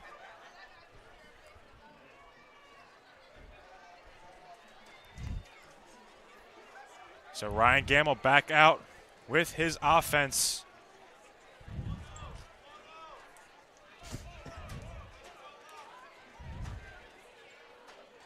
Julian Turney was phenomenal in the first half, and he's going to get the ball again on first down. Short gain, a few yards. Yeah, plenty of white jerseys there to make the tackle. Kind of looking forward to that. Like I said, we've seen a lot of that in the first half. Maybe they're expecting it in the second half. Look for the Hermits now on second down, maybe to go back to it. Possibly see a little bit of Noah Gundenich as well. Yeah, I'd just like to give a shout-out. I know we haven't mentioned it at all, but it is Breast Cancer Awareness Month, and you see Taryn wearing those pink socks in support of it. Great to see by one of our players down there. Absolutely, and another fun fact, the Hermits able to pull out the win today. This will be Coach Pete's 250th win in his career.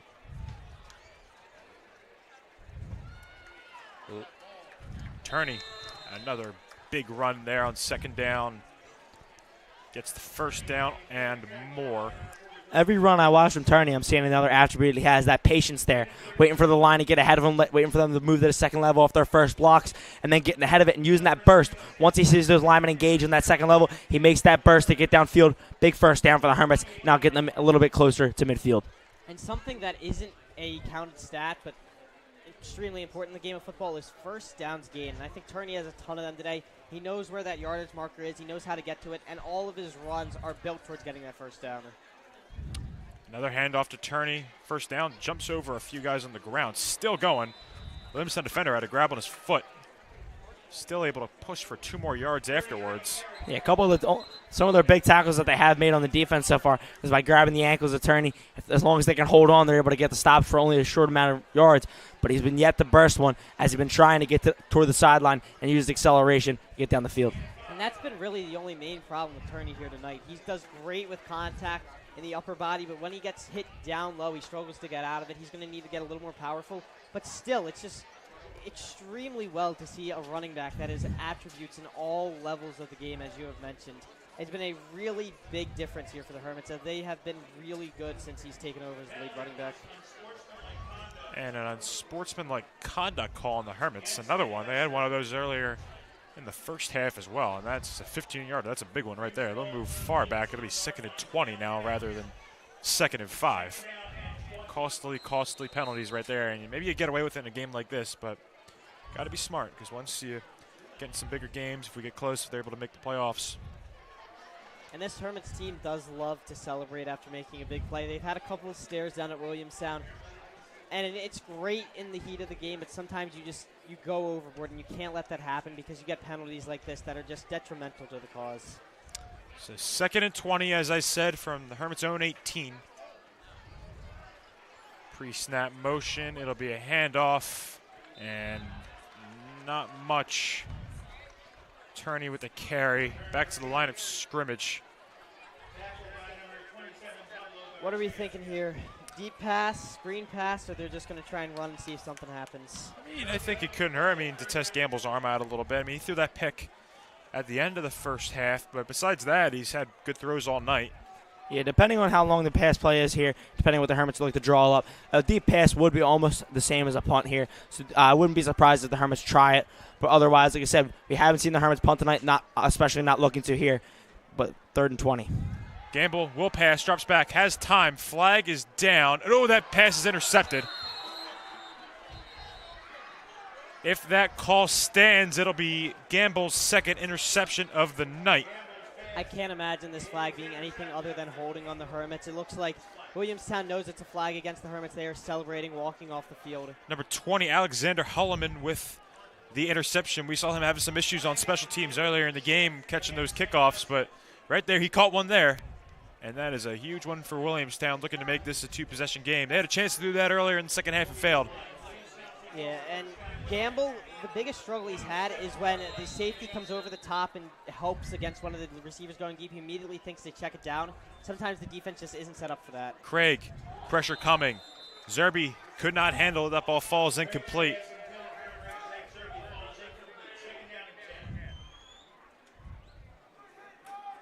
Great hit right there in the backfield by a couple Hermits. They read that play perfectly. Were able to knock the ball out before the Williamstown receiver was able to corral the ball in. Fantastic job right there. So 2nd and down from the for Williamstown, at the Hermits 27. 3 receivers out. Zerbe in the backfield with Craig. It's been shotgun all game. It'll be just a handoff to Zerbe, and he breaks through, breaks a tackle, and Zerbe all the way in for the touchdown. That came out of nowhere. Yeah, hidden through the tacklers, he was able to spin out of it, and an immediate speed burst down right down the middle of the field. Hermits really didn't know how to react to it. No one down at the safety position to make the tackle. Another touchdown there for Williamstown, capitalizing off the Hermits' turnover. Yeah, I was just about to say that's why the Williamstown hasn't run the ball up the middle all game, but that's just a great run by Zach Zerbe, the junior. Yeah, it looked like there was just a scrum in the middle of the field, and Zerbe got lost in the scrum. The Hermits didn't even realize he got out until he was in that second level, was able to run straight into the end zone with no help. So 28-3 now. Good snap and good hold for Craig, and his extra point is good. Make it 28-14, and we have a 2-possession ball game. That Williamstown sideline getting into it, getting a little bit of that feel, looking for a comeback here. Hermits need to capitalize. Hermits need to respond here, especially starting with the kickoff. Special teams has been their weakness so far this game. We got it, like I said, right now, starting here on the return. Got to get some of those points back. Got to get some of those yards back. And now 2 interceptions for Gamble on his last 2 drives. That one wasn't all his fault. It looked like it was tipped. But still, does that make you want to go back to the ground game even more now after? I think it definitely want to make you go back to the ground game. You've had so much success for it. But the biggest thing is you can't get penalties that push you far back, because then you get in situations where you have to throw the ball.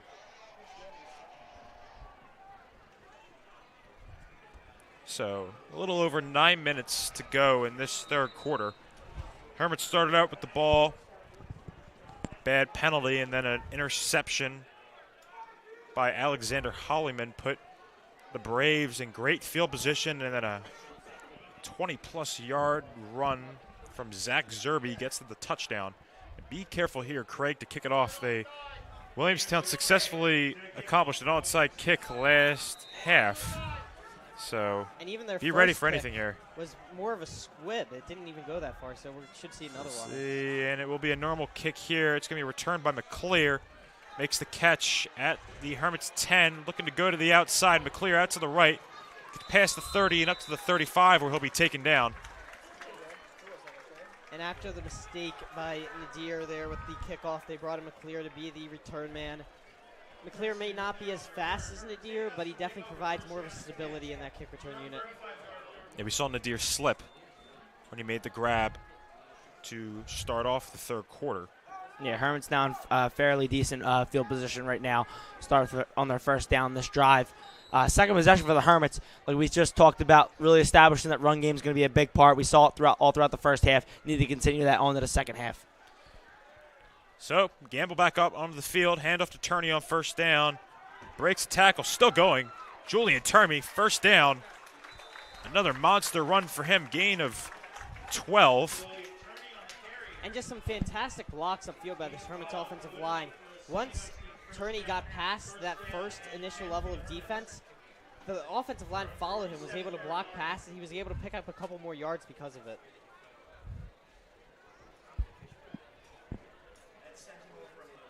So hopefully the Hermits able to get something going here now with that. Williamstown has the momentum. Hermits looking to bring that back over in their favor. McClear in the backfield now. I've seen that a couple times this game. Look for the Hermits to utilize it.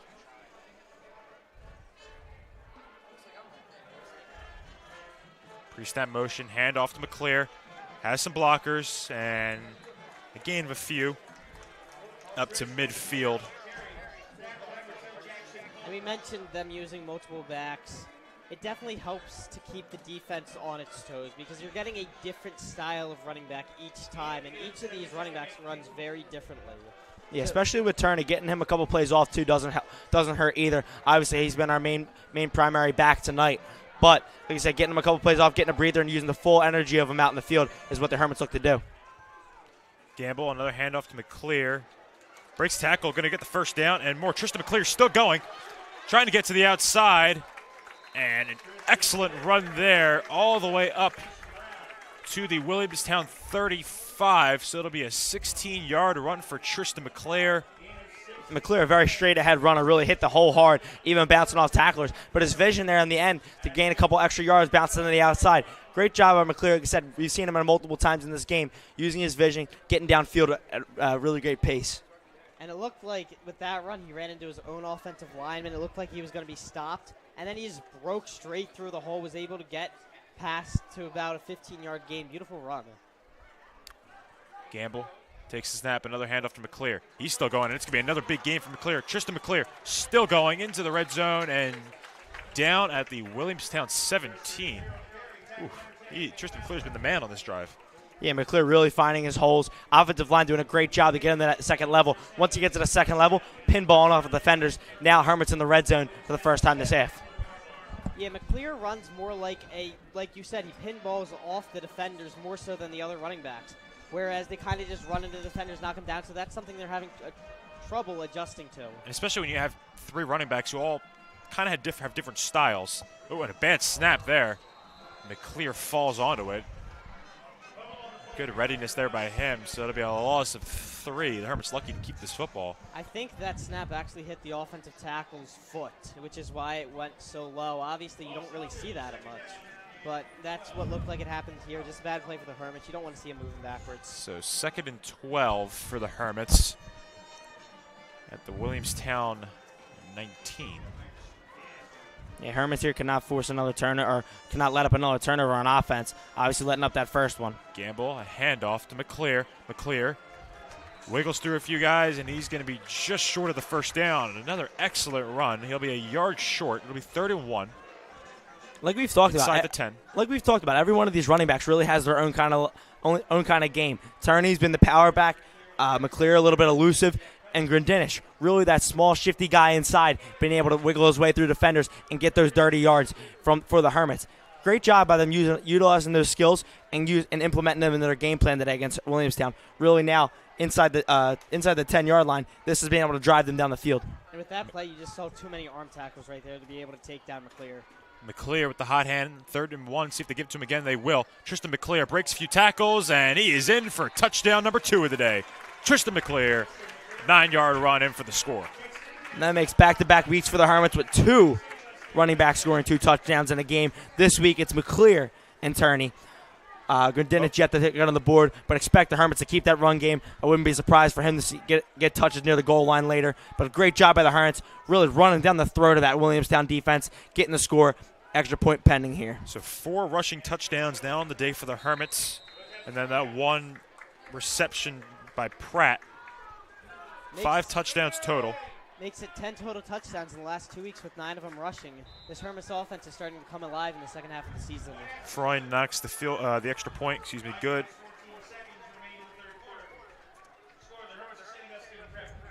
Extend the lead back up to 21 after a rough start to the second half. Able to move the ball down the field through the run game.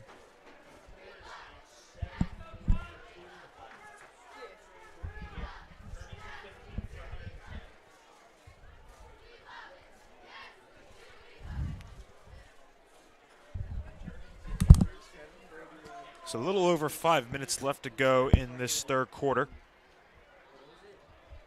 And we are going back to the Hermits' biggest weakness, special teams. Hold my breath every time. Almost reminds me of the Green Bay Packers over the last 3 years, where they have a fantastic offense, fantastic defense, and the special teams just doesn't do its job. Yeah, that's a good reference right there, Vin. I definitely a shared issue.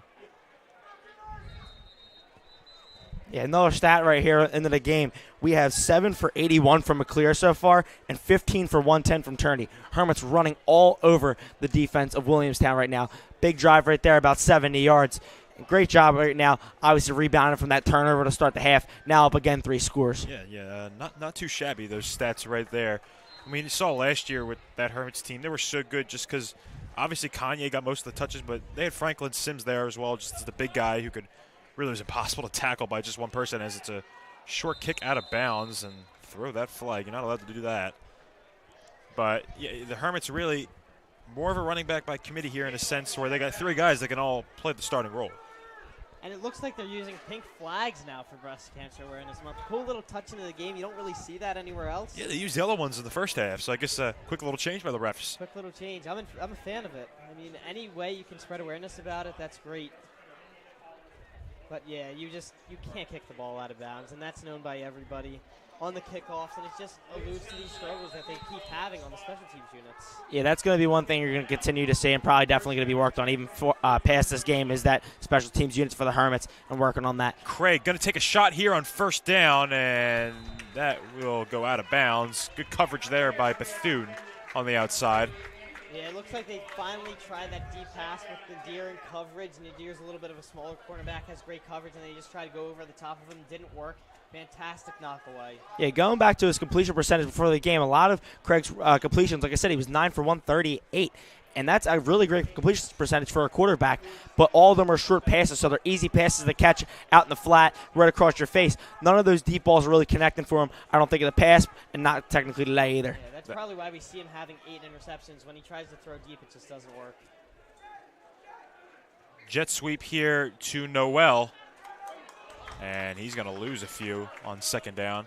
Noel's really been their speed back today.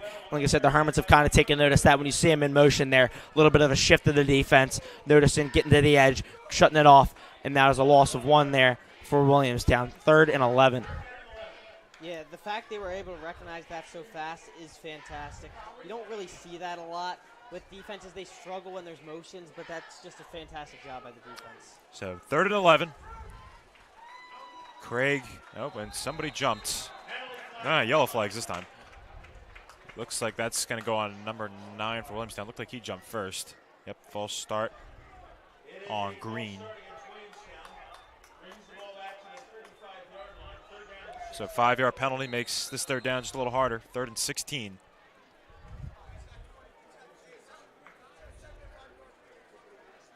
So we'll see what Williamstown wants to try here. Maybe see them try to screen a few times. I'm thinking that's where they might go again. Hermits with a little bit of a secondary look on defense. Craig drops back. Pressure coming, has to get rid of it quickly. And he's not able to connect with Noel, so Williamstown forced to punt. You saw him running back there because the Hermits got pressure extremely quickly into the backfield, and you see him throw off his back foot. You just can't get any force into the ball when you do that. It limits where you can throw it to, and that's why this offense has just had no rhythm and no big plays so far. Yeah, Hermits actually substituted Chris Collette off the field in that play. Like I said, kind of brought in a heavy secondary look there because they trust that front 4 for the Hermits. They really do trust that rush to get there without the line or any extra linebackers or blitzers. Lantain to punt. Ooh, barely gets that one off. It'll be Christmas to take it. Makes the catch. She'll gain a few. And taken down at the Hermits 40. And rare to see them do a regular punt. The last 2 they've done have been in the shotgun formation where they've just kind of kicked it away. A little scared of that punt unit, but they tried it there and it worked. I guess it depends on where they are on the field when it comes to how close they are to the first down. If you notice in the 2 they did, I believe it was 4th and short for both of them there. 4th and 16. I don't know if they bring the quarterback out to punt. I don't think they're tricking anybody. So I think might as well just bring out the normal punting unit. Also, the factor might be where they are in the field, because I just realized when you're talking about that, both punts have been around midfield in the Hermits territory. When they do that formation, they don't have a punt returner back there, which gives them an opportunity to touch the ball down inside the 10. So first down for the Hermits at their own 40. It'll be Gurdinich now in the backfield. And he'll run a gain of 6 on first down. So Gurdinich there waiting for his lead blocker to get out in front of him. Great job using his patience, able to get forward for a couple more yards. 2nd and 4 now for the Hermits. It almost looks like Coach Pete has given each running back a drive, and they're kind of taking turns. We saw McClear out for the entire drive last timeout. Turney was there at the beginning of the beginning of the second half. Now Gurdinich back out again. Maybe with the long lead, you're just giving each guy a shot at their whole drive instead of just subbing them in and out. As Gurdinich take the handoff again. And I mean, all of them have been working. You got to think with how many yards the Hermits have been able to pick up. 115 for Turney. Noah's got to have around 50 or so. McClear with about 70. They have to have easily over 200 yards of rushing, which is just fantastic for a three-headed rushing attack. Yeah, it's like I said, we kind of mirror a lot of teams and a lot of offenses over like NFL games. And you look at the Eagles' offense over the last couple of years. Eagles have ran 3 backs. We have multiple different formations with different backs running the ball. And like I said, the Hermits really utilizing that to their advantage. And every player using their skill set to their advantage. And like I said, it's kind of opened up a little bit of a game on certain plays for Gamble. A little bit of the pressure to come from Gamble is from those long third down plays. And do you think it also keeps the legs fresh when you got, you have one long drive, McClear's here Turney back in the game, gain of 5, but do you think it keeps the legs fresh with 3 guys going in and out? You don't have one guy who's just got to be in there the entire back, like a workhorse back? Absolutely, especially in the first half, you saw a lot of both Grindinich and Turney, and then at the start of the second half, you saw McClear almost get a whole drive by himself. So getting those fresh legs out there, using the best of their skill with keeping them healthy at the same time is a great job by Coach Pete, being able to use that on offense. And like I said, it really has been the best of all worlds, especially with this offensive line leading the charge. 2nd and 5 at the Williamstown 45. It'll be another handoff to Grindinich. Ooh, big hit there. Falls forward, a gain of 3, so it'll be 3rd and short. Good job holding on to the football there, a couple hits. And as you mentioned, with using the running backs to keep the legs fresh, I would argue it does just as much good throughout the entire season as it does just in this game.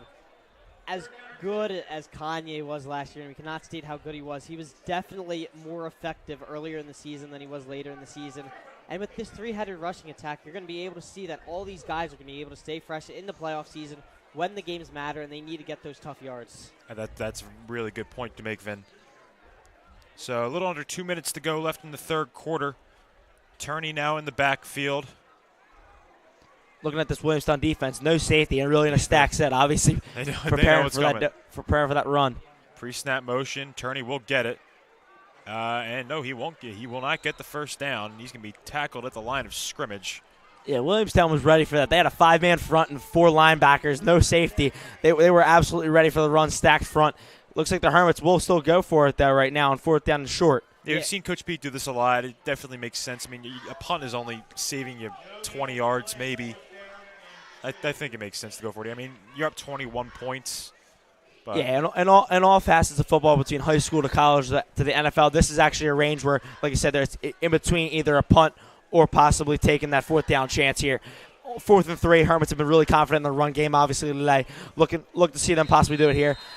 Play action. This is where you could see it. Like I said, we've seen Gamble get a little flustered from 3rd and 4th and long, but a 4th and short, especially when they're looking at the run like they did last play, look for maybe a slip out into the flat or someone coming across the middle. Yeah, especially since we just saw that extra stacked box on the last play, an 8-man box is considered stacked. We saw 9 players in the box. They were expecting run all the way.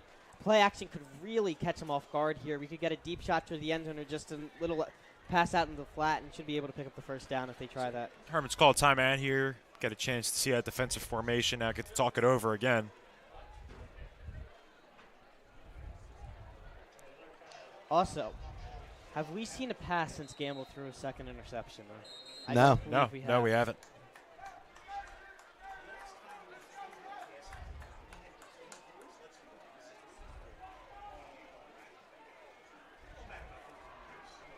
And it has been Gamble's spot for the last few weeks. I know we saw at the beginning of the season every now and then we'd see Roy Friel get a drive or two.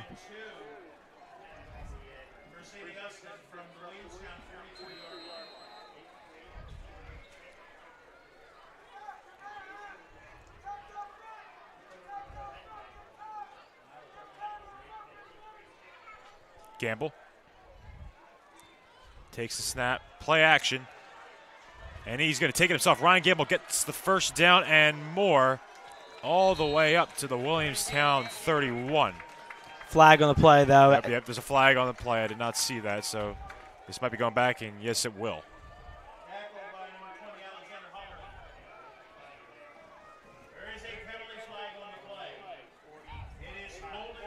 And we mentioned that penalties have been a big problem so far for the Hermits in this game. That one there, they picked up a big first down, however, getting pushed back. Now they're going to have to punt. Really unfortunate right there. Brings the ball back to the 45-yard line.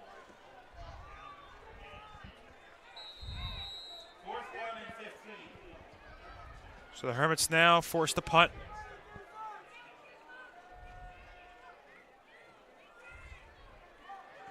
Able to get it off. A couple guys at the return. That's Hill. Breaks a tackle. Hill he's been dangerous out there on special teams. Yeah, I'm surprised we haven't seen a lot of him on offense either. Like I said, how explosive he is, especially with this pass-heavy offense. I've been really surprised they haven't taken a shot with him, because on special teams he's really been the flair and the spark for the points they've had so far. A nice little move right there. Juke the gunner, able to get by and gain a few yards on the return.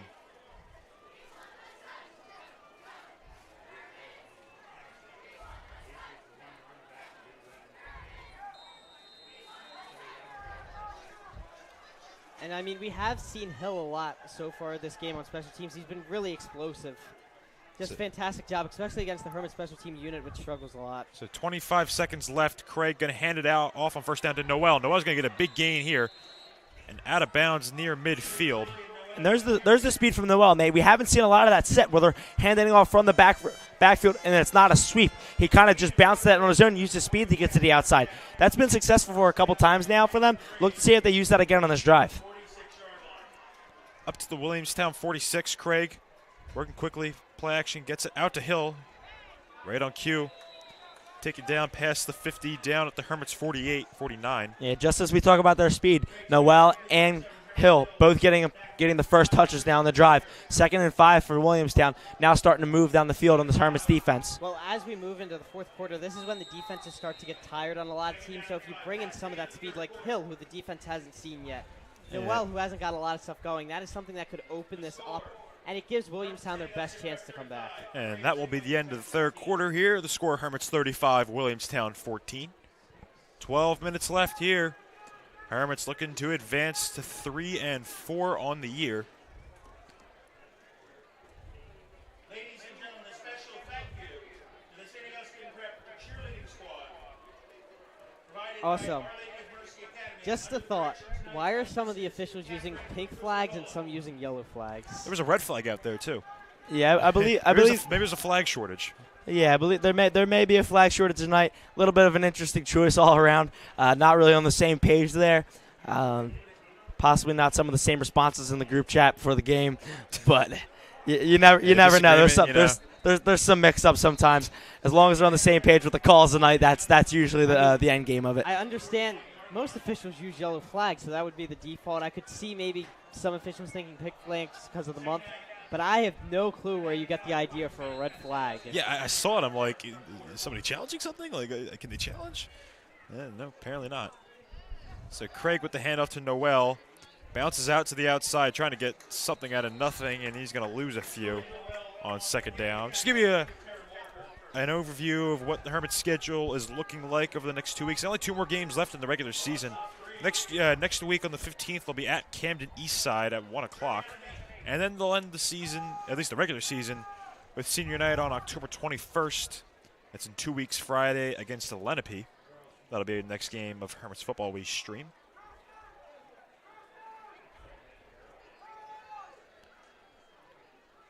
Noel in motion. Craig looking for someone to go. Pressure coming. Deep throw down the middle. It is tipped. Great tip there by Tristan McClear to force the incompletion. Great way to get his head up too. A lot of cornerbacks when they're covering the receivers ahead of them, they start to look toward the receiver and not look back at the ball. Great job to look back at the ball, get his hand in the defender's way without any sort of pass interference or holding there. He plays very safe in the secondary. You don't see a lot of calls when McClear is covering someone. And that was such good coverage. It looked like McClear was almost like the wide receiver on that play, running the route for him. He was right over top of it. Nearly got an interception, but it just bounced off his hand, still able to knock it down. So 4th and 8. And as we saw a little earlier, Craig's going to look to throw here. Going to take the deep shot downfield, and that is caught. Phenomenal throw there by Craig to the sideline. Like I said, that was the first time they've been able to successfully get that deep shot. And Hermits were playing a little bit of man coverage right there.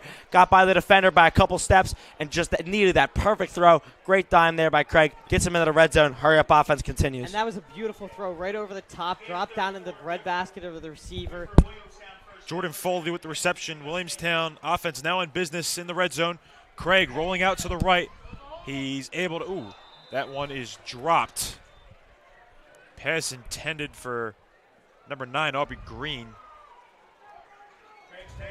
And as we mentioned, that throw beforehand, it was an absolute dot. The safety was coming over to help. If he threw that farther, the receiver would have got hit by the safety. Shorter would have been intercepted.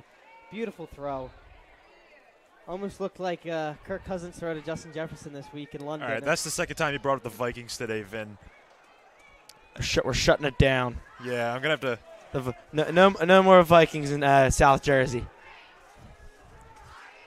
Go Birds. Go Birds. 35-14. Go Hermits. Craig alone in the backfield, looking for somewhere to go.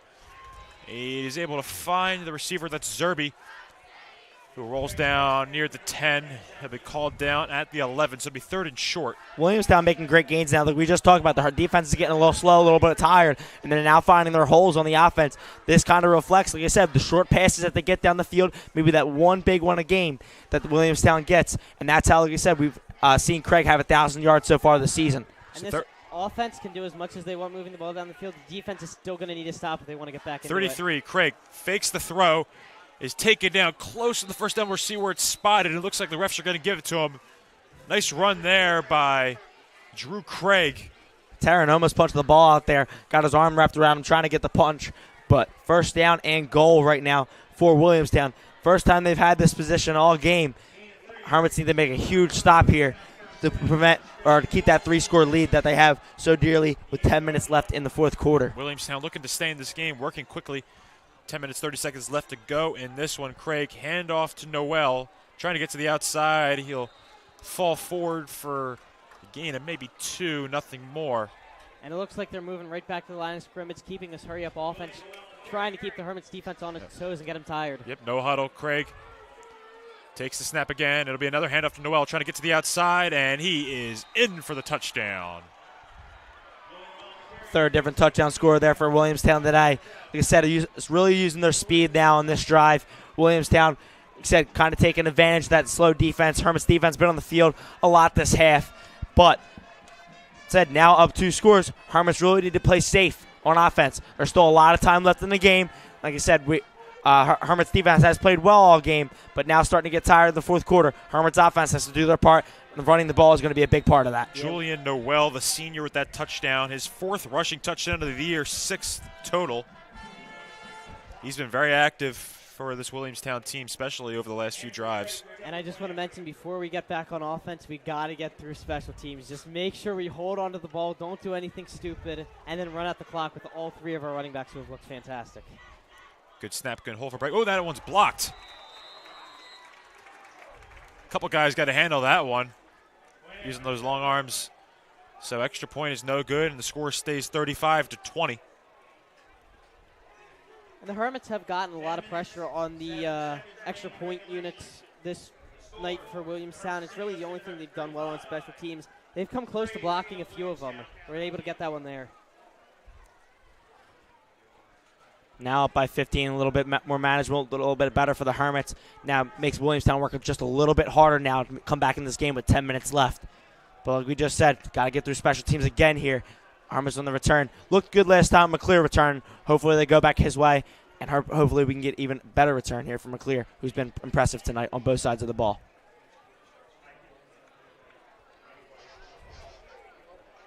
Well, if I'm Williamstown, I look to maybe try out that onside kick again. For the Hermits, I'd be ready for that. I mean, you're down 2 scores. You know, if the Hermits get this ball, they can easily kill off 8 minutes with a game-clinching drive with how the running backs have done today. Well, we've seen one onside kick, one squib kick, and a couple of deep kicks, so we don't know what this special teams unit is going to do. They could really do anything, but you got to think they're going to try and get the ball back right here. They don't want to let the Hermits waste that all the time. So Craig, kick it away. Does a lot for this team, kicker and quarterback. You don't see that combination too often. See what they do here, and it will be an onside kick. Hermits got to pick that up, and they will. The flag is thrown, too. That was a very down. high hit on the kickoff. Way to take it. Like you said, able to bounce back up, thankfully. But great return there. Way to play it safe. And now the Hermits will also get extra yards tagged on to this return. Great job by the special teams there. Yeah, number 22, Michael Mewitz, grabs that ball, takes the hit, holds on to it. Can we talk about how good that onside kick was, too? That hit the ground and bounced up and took a couple nice bounces before reaching the Hermits. That's one of the better onside kicks you would see in the NFL compared to just a high school game. Yeah, Mewitz there with great hands to hold on to it, too. He caught that ball high, was able to tuck it before he took the hit. So great job by Mewitz. Mewitz we haven't seen on offense either, and he was involved in the offense this year as well. So Hermits, like we have talked about, a ton of weapons, a ton of guys contributing to this team this year, especially a young team. And said all facets of the game going Hermits' way now, deep, actually starting to get deeper into Williamstown territory with the penalty tagged on. Yeah, and I think that's what we were talking about at the beginning of the year, how we didn't really know who was going to step up with this team with just basically an entirely different offense. But as you're seeing now, you're starting to see Coach Pete feel comfortable with his certain sets. You're seeing mostly Taryn Walker, Matt Castle, and Paris Pratt out there at receiver. You're seeing those three running backs get touches. That'll be Tristan McClear this time falls forward at the 34. So instead of really just different guys out there for every play, you're getting more consistency. And with that, you're going to get guys who get more familiar with each other. Yeah, and it's great that most of them are all young. Most of the contributors on offense, besides Taryn and Noah, are all underclassmen or juniors. So they're going to be back here next year. They're going to have another year of experience under their belts, another year of practice. And if they get set into these roles now, this team could look really scary next year. 2nd and 7, under 10 minutes to go at the 9:30 mark in the fourth quarter. 3 receivers out again. He pushes for the first down. This is just, it's impressive what these 3 running backs are doing, all 3 of them. Yeah, impressive run game, like I said, all around from the Hermits. And like I said, we even talked about Ryan Gamble also had a touchdown last week. And he hasn't needed to run the ball much today, but definitely also has that mobility as a quarterback. Yeah, off of that last run, we now have 200-yard rushers for the Hermits tonight in both McClear and Turney. And we've seen Gradinich. He especially also has a ton of yards to tack onto that. So the Hermits with well over 200-plus rushing yards tonight, probably even approaching 300 on the night. Great job by the rushing attack from St. Augustine tonight. Turney gets the handoff and slips automatically, so it'll be a loss of 4.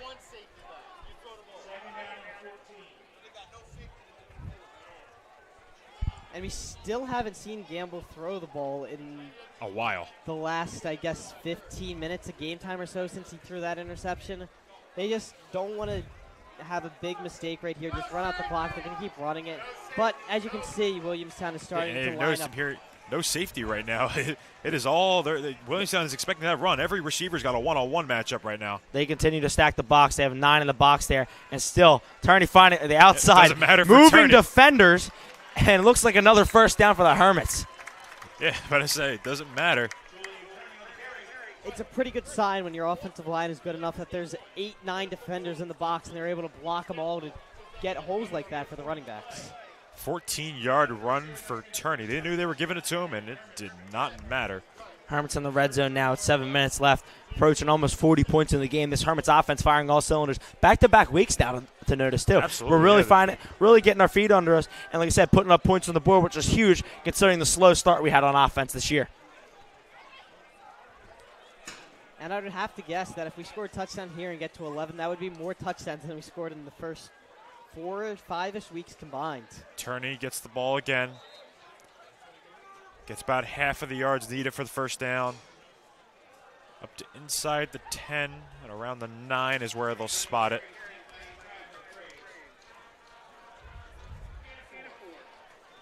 And that clock is running. If the Hermits able to put up points here, I can't see Williamstown being able to do much about it. Really, Yeah. but the Hermits did have a couple mistakes made this game, so if you're Williamstown, you just got to force that right now. Yeah. If you're the Hermits, if you're able to just contribute, do okay on special teams, you should be in great control of this game. And as I've mentioned, Mewitz now in the slot now. Maybe we look for a pass here, but I wouldn't be surprised with the run. Obviously, we just talked about it. They're really grounding and pounding right up the middle of the field, and they're Turney again. Gets it again, looking for touchdown number 3. He's not going to get it on that one. Gains maybe a yard before he's taken down. With the Williamstown defense completely keyed in on the running game, do we see Gamble attempt to throw? I wouldn't be against it here. Nice little quick slant. Get it to one of your guys that you trust. We know Gamble to be a good quarterback, especially except when he has time in the pocket, and I think that's going to be a big part of it. A couple of his throws have been short. That's where he's kind of had to scramble a little bit outside the pocket and maybe force a throw. I'd recommend it here, even a quick slant or maybe a bootleg if you want to try something on play action. Absolutely. I think gets a little confidence. If you're able to get the touchdown, that'd be even better.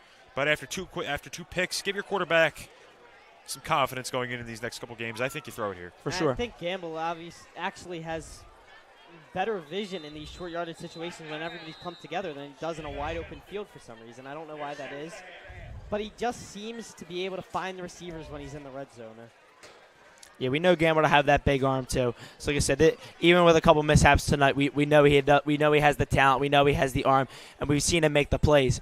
Like I said, this might be the opportunity now with 3rd and about 7 to the goal that we see him take over. And possibly, like I said, last week he did have his rushing touchdown. He can scramble. We saw earlier on the 4th down play. That could be another opportunity for Gamble to gain a little confidence and rush into the end zone for another rushing touchdown. Yeah, just make sure it's a good throw to your receiver. Worst case scenario in that instance, it's an incomplete pass and it's a chip shot field goal, and you get 3 points, drop 3 scores. So I think it's worth it. Yeah, you just got to see the Hermits not make a mistake right here. That's the only real way they would let Williamstown back into this game. They just got to play conservative. If you want to throw a short pass, go for it. If you want to run, go for it. Just don't do anything too stupid. Yeah, points on the board is the biggest thing for this drive. Let's see what the Hermits got right now. Looks like Turney's going to be out in the field. Obviously been utilizing the run game a lot, but like we just said, don't be surprised with the play action. 3rd and 5 for the Hermits at the Williamstown 8. And also, don't get a penalty right here. You do not want to move back and make it a harder field goal than it needs to be. All mistakes need to be held and put on check right now. Play safe, play smart, get the score here in the red zone no matter what it is. Once again, Williamstown's got a bunch lined up front. Walker, play action. Gamble drops back. He has time. And, he had somebody open, but it's going to be incomplete. A little bit of a throw behind him. That isn't he intended for. It looks like it was Castle. Yeah, Castle he had him for a second. He just threw it behind him. Yeah, Castle dragging across that far pylon. It looks like it was a little bit thrown behind him. He was getting close to the pylon, too, so it would have been a hard throw to fit it toward that pylon. But even just a little bit behind him, Hermit's going to send on this field goal unit. Still, like we said, no bad plays, safe plays there, no interception to be had. Now the Hermits can get their points, go up 3 scores, which is huge with 5 minutes left down in the game. A 25-yard field goal for Freund.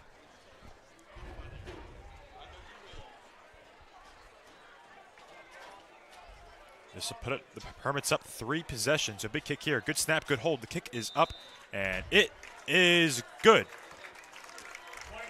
I think something we've really taken for granted, too. We talk about Freund and the extra points, but he really does have a leg. That kick was well above the field goal post, even from there, from 25 yards. And that's good. That's really big to notice, especially heading late into the season. Like we talk about points, we do need to take all the points and not make mistakes as much as we can, especially in some of these closer games. And if Freund can make kicks like that, it's huge for the Hermits. Yeah, I think a good luck. You add another 10 yards to that kick, I still think he's got it. I think that's definitely something important to note.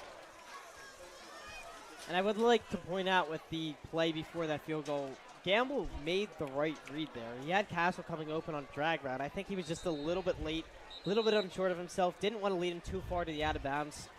He threw it slightly behind him, and they weren't able to connect on that play, but it was the right read by Gamble. So the Hermits now up 18. 5 minutes, a little over 5 minutes left to go in this one. Looking to improve to 3-4 in the year. 2 more games in the season, so you win 2 more games, and you're over 500 for the year, even with a rough start.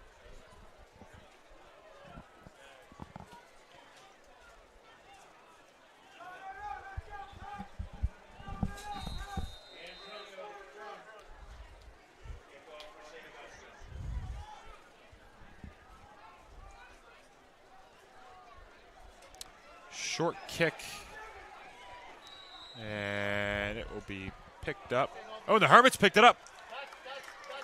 And it is. And the Hermits got the ball. A little bit of confusion from the ref there. The ref pointed the wrong way, but yeah, it's going to go the way of the Hermits. There you go. And that is a play you never see. Onside kicks, They're big. You normally kick it 10 yards and then try to go down and recover it. That was more like a pooch kick that rolled 20, 30 yards, and they were just able to run down the and last pick it time up. the Hermits did that, that ball went out of bounds. So I think Williamstown was just kind of letting it go out of bounds, and it just, you know, you got to pick up a football. The football is just, it's such a weird shape. You never know how it's going to bounce. You can't just anticipate where it's going to go. If you're Williamstown, that's just a mental error right there. And it's very costly, especially late in this game. Obviously, it's kind of depleting the chances of a Williamstown comeback. But Hermits offense now taking the field again.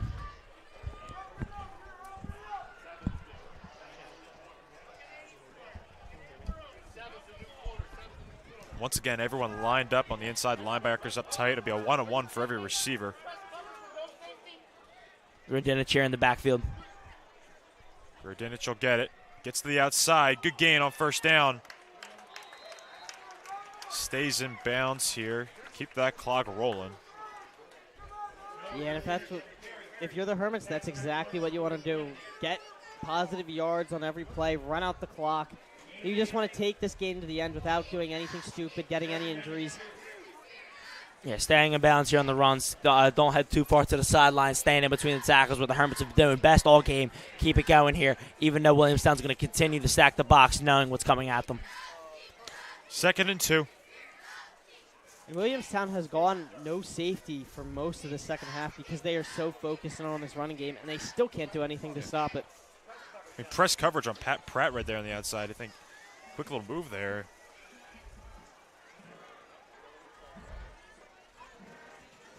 Another handoff to Grudinich, and he's going to get stuffed in the backfield. Flag down. A possible hold here at the line. Waiting on the flag decision here, but like we just talked about, Williamstown really just preparing for that run, stacking the box. We're looking at that time tick down. They really need to get the ball back. Flag was yellow this time, by the way. Flag was yellow. 50 shades of flags. Always tough when you got to find the difference of colors on all of the flags. It's weird when you see a red flag, you think it's a challenge flag, and it turns out it's a penalty flag. Definitely tough getting used to up here in the booth. So it'll be 2nd and 17. You're right. There's a hold. 15-yard penalty. 15-yard penalty there. Never mind.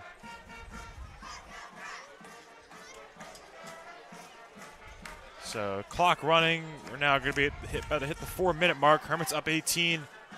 Looking to... Turney back in the backfield here. Obviously a power runner. Looking to get back some of the yards right now. Carry some defenders. Still no safety on 2nd and long. We could see a pass. Walker in motion. Nope, it will be another handoff to Turney. He's going to gain a few. Taken down at the Williamstown 43. 43, excuse me. Yeah, it's unlikely now to see the ball hit the air. Like I said, just keep it on the ground. You're about to go under 3 minutes now in the game, up 3 scores. Just run the clock. I think you run it again, yep. Yeah, even if it does lead to a punt for the Hermits, Hermits are confident in their defense as they've been all game. And like I said, with the time running down, Hermits should really just keep that ground and pound game. And if they do end up breaking one for a first down, that is their luck. I would say nothing wrong with a punt for the Hermits, but a lot can go wrong with the punt based on what we've seen tonight. Yeah, always something on special teams on both sides today. There's always been a couple weird plays, some trickery on special teams. So special teams has always been, like I said, kind of the big topic outside of the Hermits dominating on both sides of the ball. But even then, the Hermits have had some good plays on special teams. I mean, They just have. recovered a fumble. Absolutely. So we give credit where credit is due. Overall, just a lot of mistakes on special teams. They fit for their both kicks. teams. Yes, both teams have pulled out all the stops on all categories from good to bad on special teams tonight. And offense and defensively wise, we've seen the Hermits dominate. So like I said, in between the tackles on both sides, offense and defense, this Hermits D-line and O-line really have impressed me tonight. It's been great seeing these senior leaders on both of them. We have Kevin Quinn, Noah Cressman, Rob Adamson, and others such Chris Collott, who have been in between the tackles, have gotten in there and made some big plays, and that's been huge throughout the night.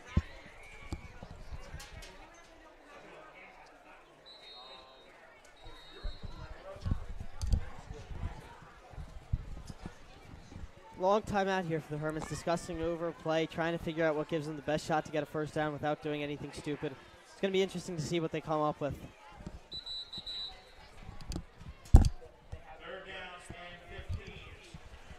3rd and 15 for the Hermits at the Williamstown 43.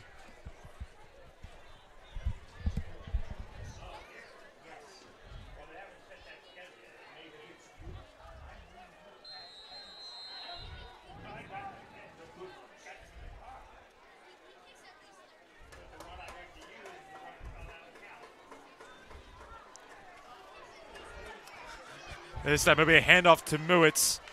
And he's going to get a big gain here. He's going to get the first down all the way up to the Williamstown 21. And that's that explosive run I talked about. Just what Alex said, the Hermits have a little bit of luck. We were able to get all those yards back there. And that's another first down for the Hermits, looking to run the clock out now.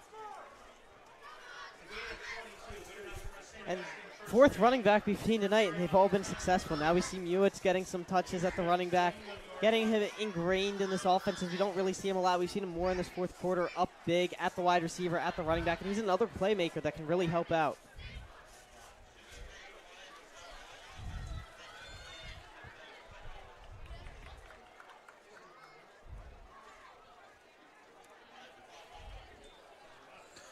Last timeout called by the Hermits. And interesting, normally if you're a team like the Hermits up big like this, you would just want to get to the end of the game. Calling all other timeouts here.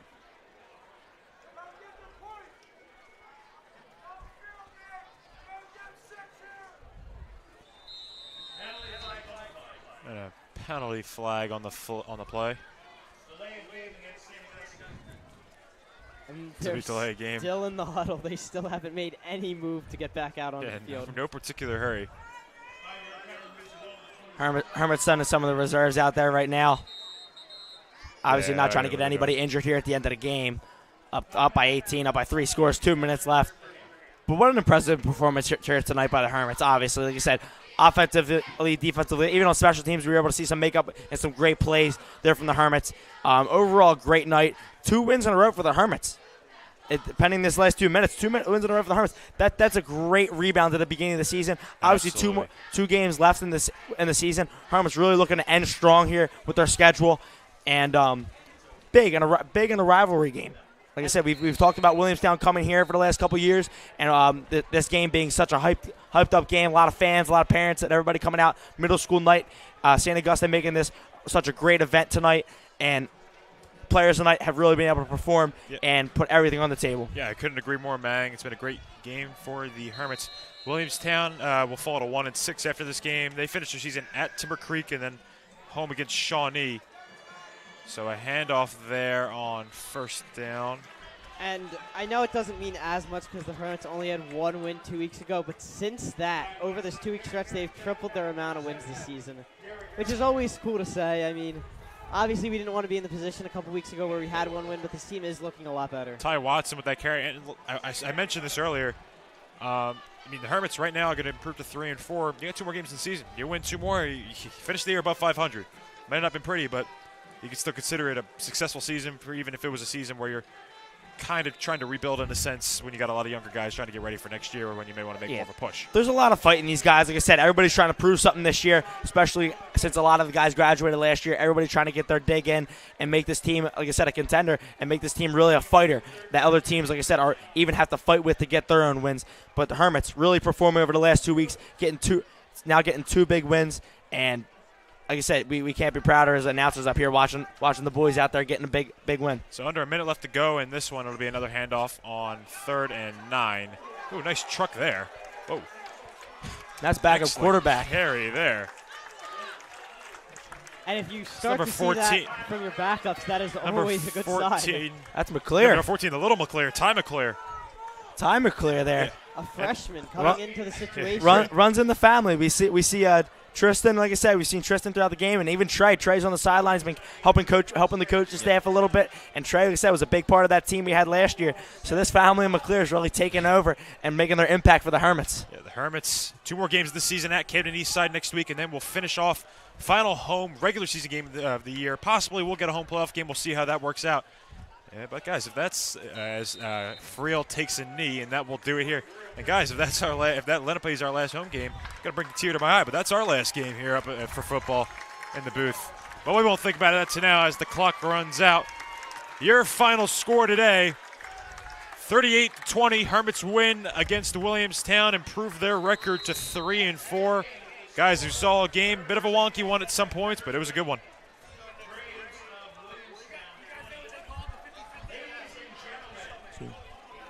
So as both teams go out to shake hands, 250th career win for Coach Pete Lancetta. Cannot be any happier for him. That's an epic number for Coach.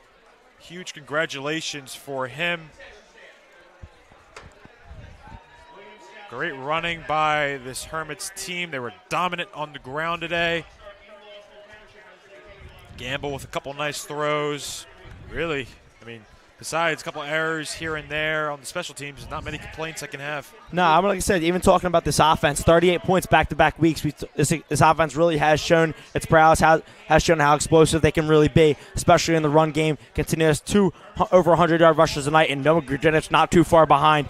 It's been a great watching these Hermits really succeed over the last 2 weeks and start to grow as a team heading toward that postseason push. Well, that will do it here in Richland today. As I said, your final score, Hermits win 38-20. Our next stream for Hermits Broadcasting will be tomorrow as Hermits Soccer takes on Holy Ghost Prep at 4 p.m.